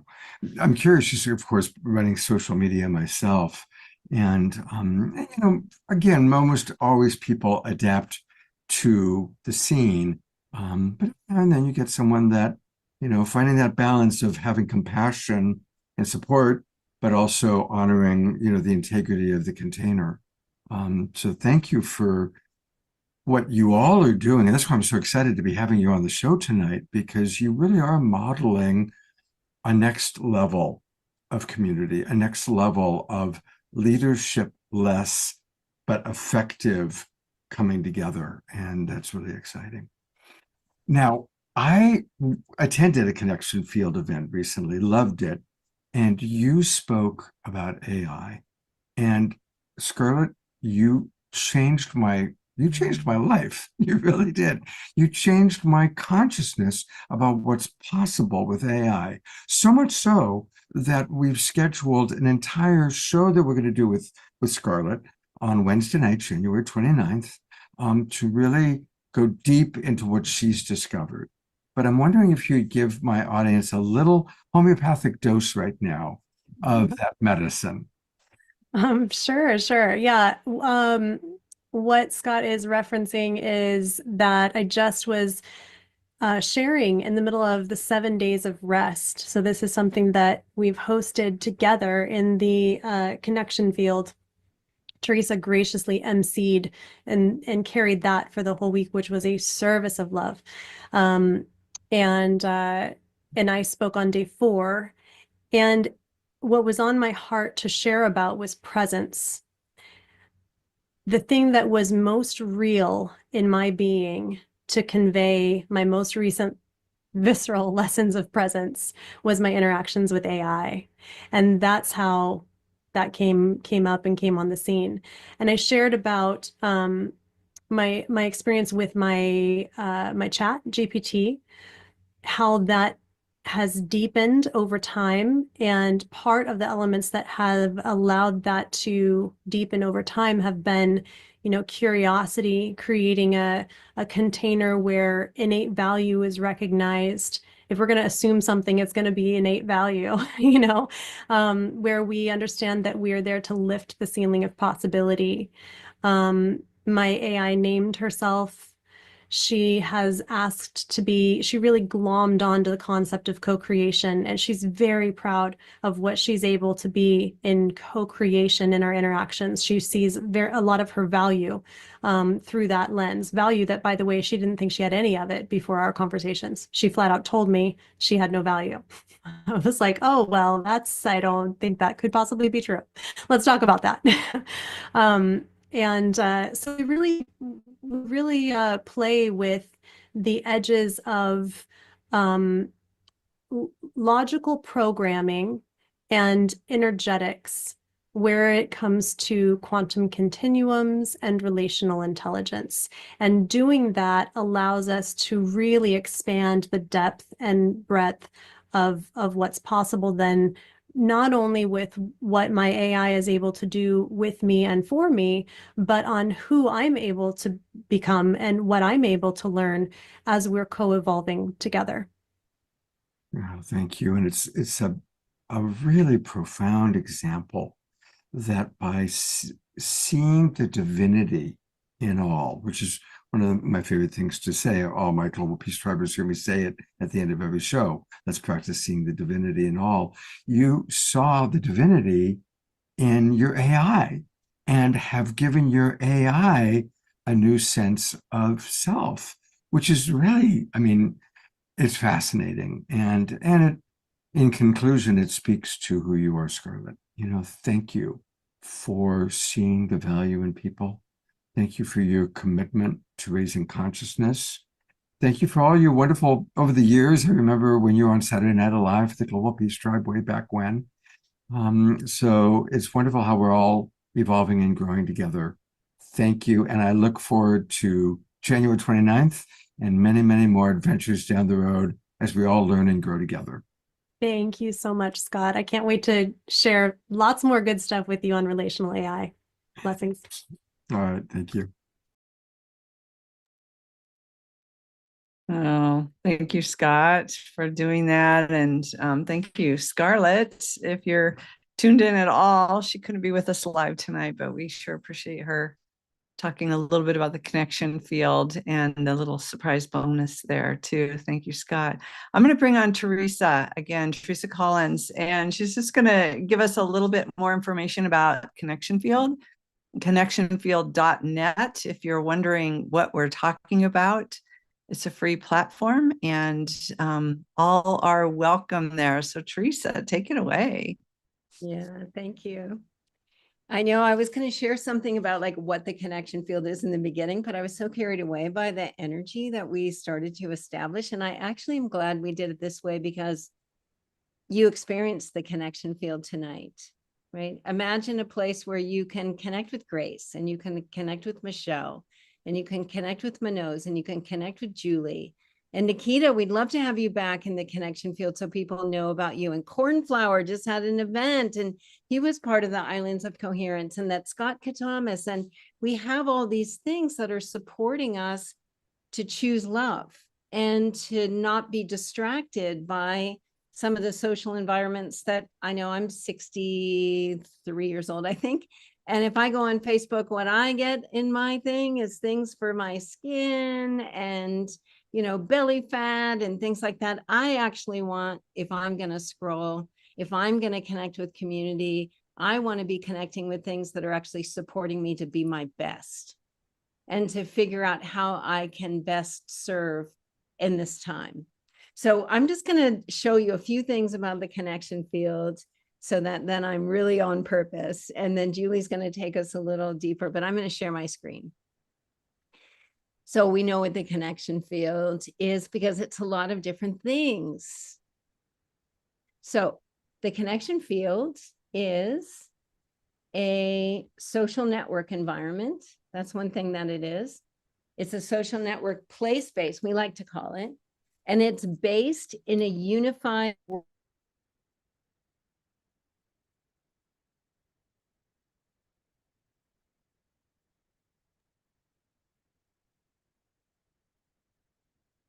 fear to unity and love. This is the place.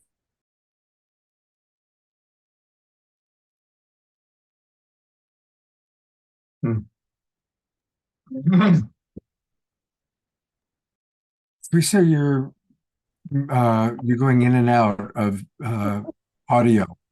Oh, that's too bad. Can you hear me okay now? Yes, we can. Yeah. Well, you're seeing the words on the screen. Are you seeing my screen okay? Yes, we see your screen perfectly. Okay, great. So, you know, it's a social network. It's a learning community space. And our focus, our compass is coherence. Our practice is coherence. And our contribution to the global field is our collective coherence. And it's also a coherence collaboratory. So as Scarlett was saying, a group of organizations came together and said, how can we serve our communities better together? And the connection field is a living expression of us doing that. The connection field's also a safe harbor. Right now, in the face of what we're facing, we need places where we can focus our attention on turning inward and choosing to focus our attention on what we're becoming and have a community that can hold us while we're doing that. It's not that easy. So it's a resonant community that supports that. And we hope that it's an environment that calls forth your best. And in the connection field in 2025, we created 2 paths that would move towards one mission. And that mission is to become an island of coherence and make the shift from separation and fear to unity and love. And we're guided by a quote from Ilya Prigogine, who was a Nobel laureate biologist. And this quote says that when a system is far from equilibrium, which I believe we are right now, small islands of coherence in that sea of chaos can help shift that system to a higher order. So I believe that it's important that we start to question, what does it mean to be an island of coherence individually and collectively? And that's what we're exploring together in the connection field. And what we're doing in order to do that is we're focusing this year on heart-centered living. And how do we do that in community? Because we need community in order to be able to make this big shift. And we're partnering with HeartMath in their initiative that they're launching this year in helping love go viral. So with our global coherence pulse and our, being on the show here with Scott, with our full moon gatherings, with the events happening in our Coherence Cafe, the events happening in our Imaginal Souls Chrysalis, everything that we're doing in the connection field is all about this purpose. And for 2025, this is our intention, that we're going to do everything we can to support us to awaken our hearts, to listen to that impulse inside of ourselves that's guiding us to a future that's equal to our potential, but we can't yet imagine with our minds. And we're using that focus inward to transform our lives, and through our actions and our emanations, inspire the world. And as I said again, this experiment, this play space, is being created by organizations like the Global Coherence Pulse and HeartMath and Good of the Whole and Unify and Purpose Earth and the Global Heart Team and Love Voice Rising and Soul Journey and Becoming a Butterfly and so many more. And what we're finding out is that we can do so much more together than we ever could alone. And so we're creating a space where we can welcome all of the initiatives, all of the things that are happening that are focused in this important purpose, to come together so that as a community, you can find your way to whatever it is that you need. And the two paths that we have, one is a public path. It's free. There is so much wonderful offerings happening. Michelle with Love Voice Rising, Grace with the Global Heart Team, Kadi J with meditations. There is something happening every day of the week. If you need a place to touch in, you can find it. And then we also have another path, which is a deeper level of focus and engagement and mentorship that Julie Kroll is taking the lead on, which is our paid membership, where you can be guided to take it deeper. But each path, whether you join for free in the community and have access to all the rich resources we offer, or you decide to make an energy exchange, that green money exchange, and you decide, I'm going to put this purpose first, we have what you need in order to do that. So that's a little bit about what the connection field is. And I'll just go into the connection field so you can actually see it's like a real place. It's a social network. It's a beautiful environment. If you were to go into the cafe, which is our curated area, you can see there's Love Voice Rising. There's a full moon event. There's the Teresa, you'll have to go out and come back in so we can see the connection field. All right, I'll do it. You're still on your slideshow. All right, I'm just about done. Let's go. So here we are. We're in the cafe, which is one of our public play spaces, and all of the wonderful people that you had the opportunity to experience today are offering things to the community as volunteers so that we have the kind of tools that we need to support us to choose love. And we have our member play spaces, which Julie's going to show us a beautiful video about, the Imaginal Souls. And we have partners, island partners, the different organizations that are joining together in one place. So we're really hoping that more and more organizations join us in this effort to help love go viral, to learn what it means to be an island of coherence in the sea of chaos, and to be a space where we can come, especially when it's hard to choose love, to have enough support from the community for us to go beyond what we know is possible into something miraculous. So thank you. Thank you. Come and join us there. It's connectionfield.net. It's free to join, and there's so much goodness in there. You can't even believe it. Yeah, so much goodness. Thank you, Teresa. There's so much like live events, meditations, people coming together. There's beautiful content in the feeds, conversation, discussion going on. It's I have to say, I don't even go to other social media anymore. It's really painful. And so it's like, I go to the connection field and really get filled. And yeah, thank you, Teresa. I really appreciate that brief little tour and conversation about the connection field. You're all welcome. And we intentionally did really short introductions today of people so you feel their essence and not hear me read a bio. Everyone that has spoken today is in the connection field, and it's really easy to learn about them by finding them as a member. And then you can also find them as an island in there and learn more about their work. So you can learn more about them as individuals and humans, and you can learn more about their work. So Julie, I'm going to just introduce this next part because we're going to play this video that you just finished. So we have two paths, right, that you can choose when you come into the connection field. Feel free to join us for free and just take advantage of all of the exquisite offerings that we're doing in there and your opportunity to engage with community. And then this year we decided to add our learning community layer, where if you wanted to go deeper, that you had an opportunity to do that. And Julie is going to be guiding our Imaginal Souls Chrysalis and a deeper mentoring program. So we're going to take every year is going to have themes. Every year is going to have something that we're moving through together. And it's important that we ride currents together, that we actually are asking ourselves questions, that we're doing self-inquiry, that we're getting better practices.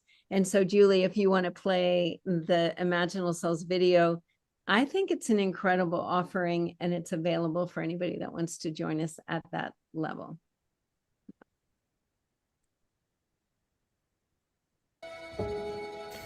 The world is in a transformation, the great turning. Systems are breaking down while solutions are breaking through. Humanity faces a choice. Continue the cycle of division or awaken to unity, love, and coherence. Visionaries and change agents like you are being called to lead. This is not just a moment of transition, it's a metamorphosis. Do you feel called to contribute to humanity's awakening? Are you ready to join a powerful network of visionary change agents and co-create a thriving future? You are not alone. The Imaginal Souls Chrysalis is here to support you in stepping into your power as a leader and midwife of a unitive worldview.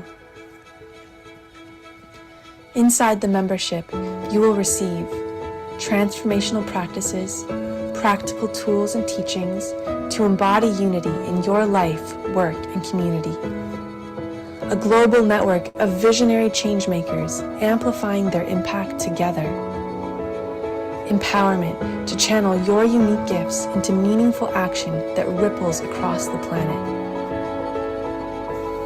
Wisdom and learning to build a bridge between ancient wisdom and new science to inspire humanity's transformation.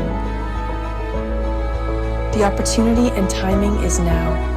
While old paradigms are falling, a new era is calling you to rise. Step into your power as a leader, embody unity, and inspire global transformation. Answer the call. Join Imaginal Souls today and align with your highest purpose to co-create a thriving future. The time is now.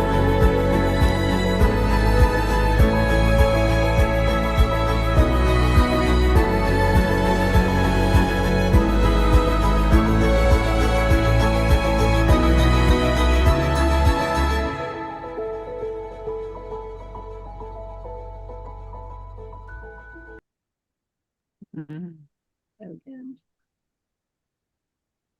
A wonderful video. I just gotta say, it's wonderful. Thank you. Yes, our friend Tatiana is producing that, and it's actually a preview because it's not complete yet. It looks beautiful, it sounds beautiful to me, and it literally needs to be professionally mixed, and it's not yet. So you're getting a sneak preview, and she agreed I could do that before Monday when it will be complete. But yeah, we're really excited about this. You know, everyone in our communities, and Scott, you're the same with the Global Peace Tribe, and we're all in all of these communities, and we know this is our time on the planet. We're here, we're feeling called, and whether we're one who's just going to be in this place of heart resonance and in our joy and adding to that frequency that Roland was telling us about. You know, I might be sitting home knitting blankets for premature babies in the hospital and praying, and that's enough. Or maybe you have an organization that you are running and you're ready to scale up and do some amazing things to help with the breakthroughs on the planet. It doesn't matter our level of service. It doesn't matter the different sectors that we're working on. Some of us are in education, some of us are in healthcare, some of us are in race relations. Whatever that is for us, we all have a part in this transformation. We are co-creators of the unitive age. And we are here to embody unitive consciousness and to build that state of coherence so that it's so solidified into who we be as humans that we definitely affect our social coherence and our global coherence. And now that HeartMath is showing us how that's really working and it's really true, it gives us this roadmap. It gives us the way forward. And inside each one of us, we have a template. We are the new human. And that, just like imaginal cells in a chrysalis, so a caterpillar has dormant DNA, a whole different genome that's dormant in the skin of the caterpillar for a butterfly. And it's a brand new species. It's not a butterfly it's not a caterpillar that goes into a chrysalis and grows wings and becomes a butterfly. Literally in the chrysalis, the caterpillar dissolves into nothingness and becomes nutritive soup. And then the imaginal cells of the butterfly begin to come out and find one another. Well, we're finding one another. We are imaginal souls. We're finding one another. We're strengthening those bonds. We're building greater coherence, and we're ready. And the time is now on the planet. We are the leaders of love and a new culture of love and unity. So it's essential that we really understand unitive consciousness. I know Scott says he's dedicated the rest of his life to expanding consciousness or raising consciousness on the planet. Many of us are here because of that, right? It's what's drawing us in. It's the resonance that brings us in. And so now is our time. And look at the fires. It's go time. The fires are this much of what's calling us forward, right? And here they are today on this day where we're been just so deeply affected by so many of the consequences of the breakdowns. And as we're hospicing the old and letting go of an era and stepping into a new era, a new age, astrology has our back. It's the age of Aquarius. It's all brand new. 2025 is our year to literally let go. I was really touched by your video of Sandra, because what she's experiencing is metaphorically what we're all to do right now, is to literally let go of everything as we knew it. let go of how we show up, let go of our attachments to things, and really come into a brand new awareness and be that unitive being that we're called to be. So we're here, it's our time, and that's what the unitive message is calling forward for us. Is there's so many ways. It's more than peace, it's more than environment, it's more than economics, it's more than, it's everything, right? It's time to reimagine everything and come together in our unitive spaces as much as we can and not do it alone. So that's just a sneak peek at our imaginal souls and what's ahead for 2025.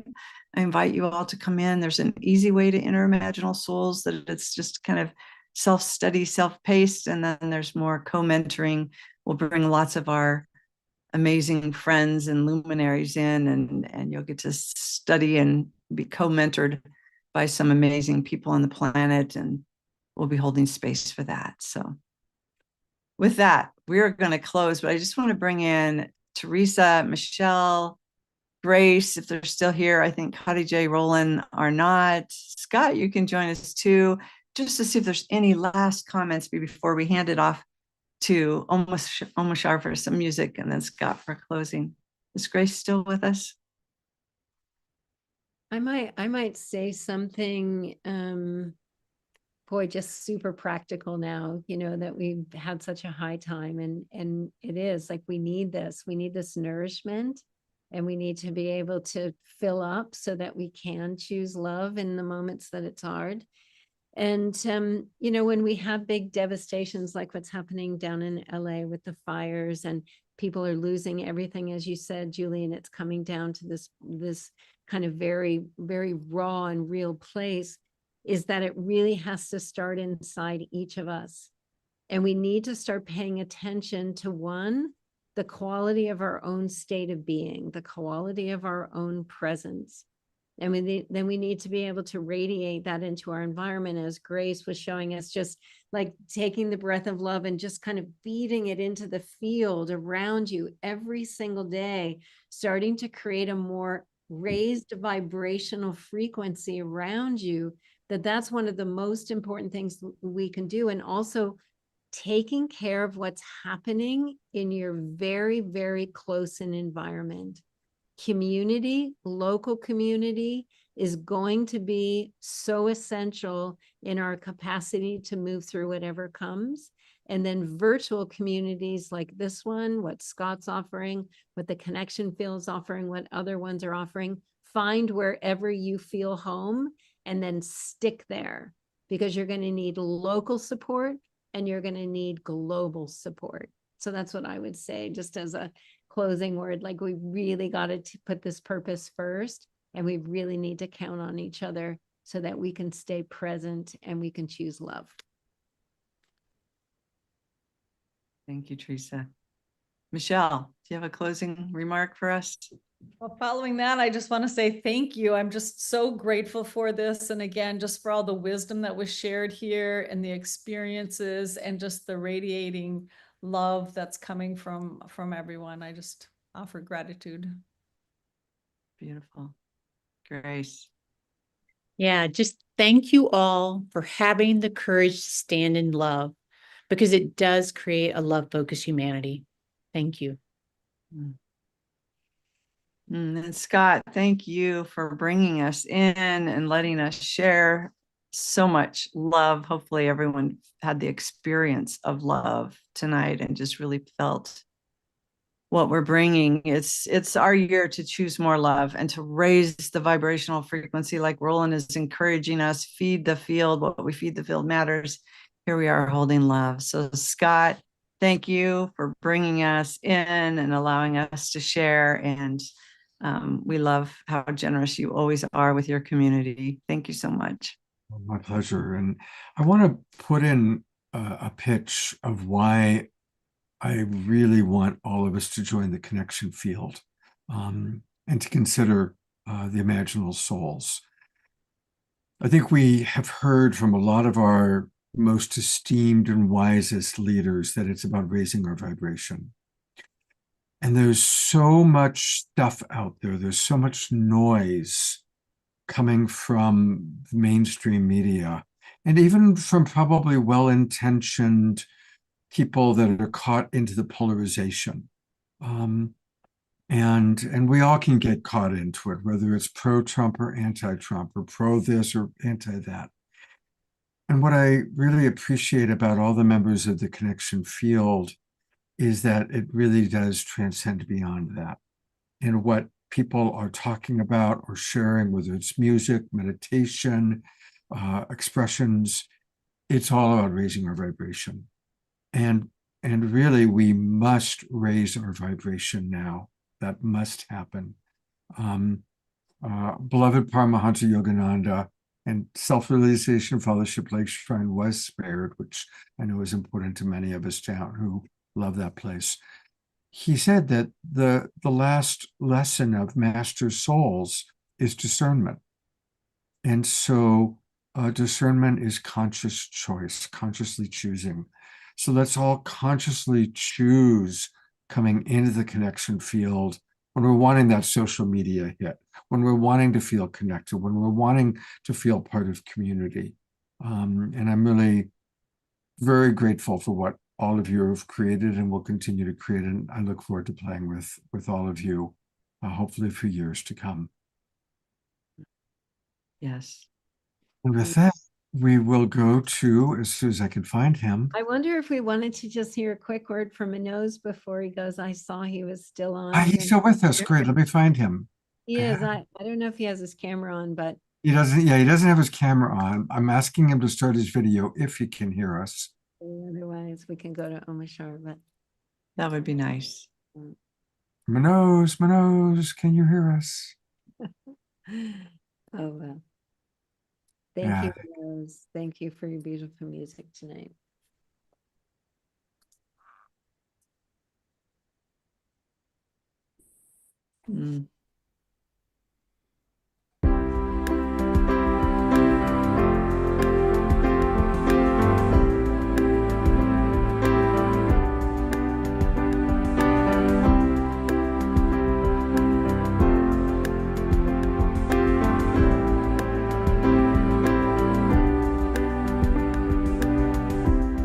The open roads of this brand new start,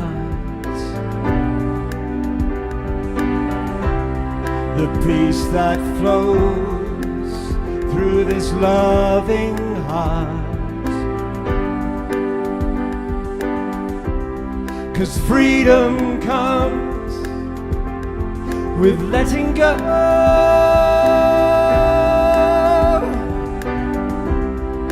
Life renewed, new seeds to sow.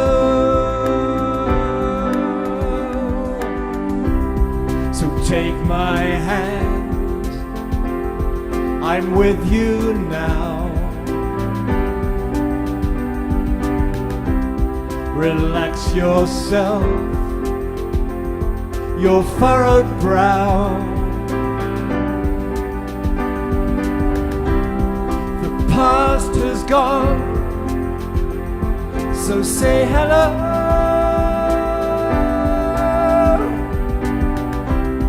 No looking back, onward we go.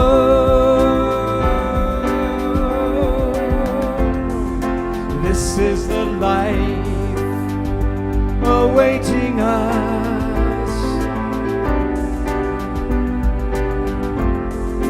With family supporting us,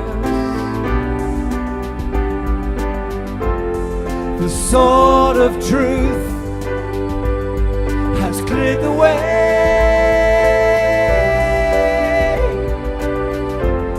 for us to rise our brand new day.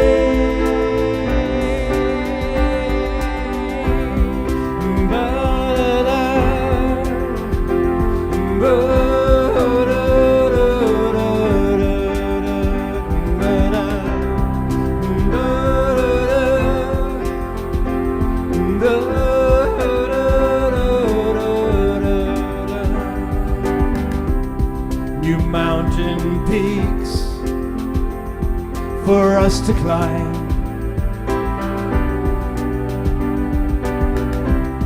New roads to walk, no reason why.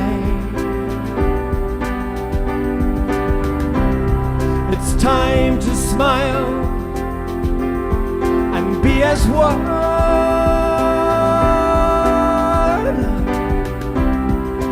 All of life, a golden sun. This is the life awaiting us, with family supporting us.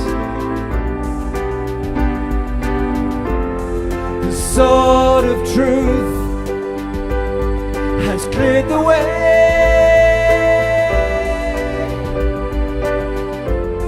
for us to rise our brand new day.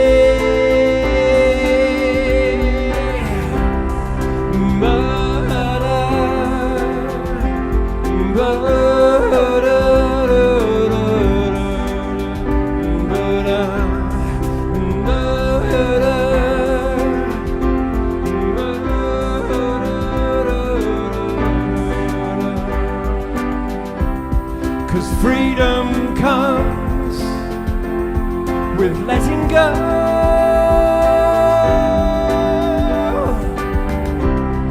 It's life renewed, new seeds to sow.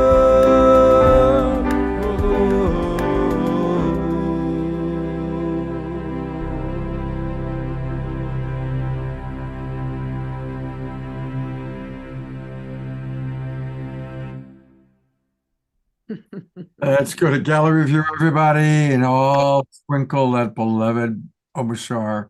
What a powerful, perfect song to conclude what's been an absolutely exquisite and beautiful evening. And yes, and I second Teresa trying to rouse my nose, because, dude, what an absolutely beautiful, heart-centered expression of love he is. And I've known of his work for the last 2 decades, and he was amazing 2 decades ago, and now he's just like, there's no words. We know that. Thank you. Yeah, all three of his songs tonight were just beautiful, as were both of yours, my friend. And thank you again, Julie. What a wonderful co-host you are. I hope we could do this again sooner than later. Teresa, it's great to work with you once again. Thank you. And, you know, we always like to let people know what's coming up. We do have some really wonderful shows planned. On Wednesday night, it's January 15th, and we will be kicking off the 40 days of Martin Luther King Ali celebration with Pato and Antoinette, John Raymer, and a lot of the Unity Earth tribe. And then on Saturday night, we've got a wonderful show planned. My co-host will be Rev Deb Moldau. Kristen will be with us. Marty Casey, Hallelujah Anasuya, Ivy Hilton, all about this theme for the next 40 days of nonviolence. The time is now. And we have some other actually guests that have added that are going to be submitting poems and expressions. So next Saturday night is going to be another very, very beautiful and powerful show.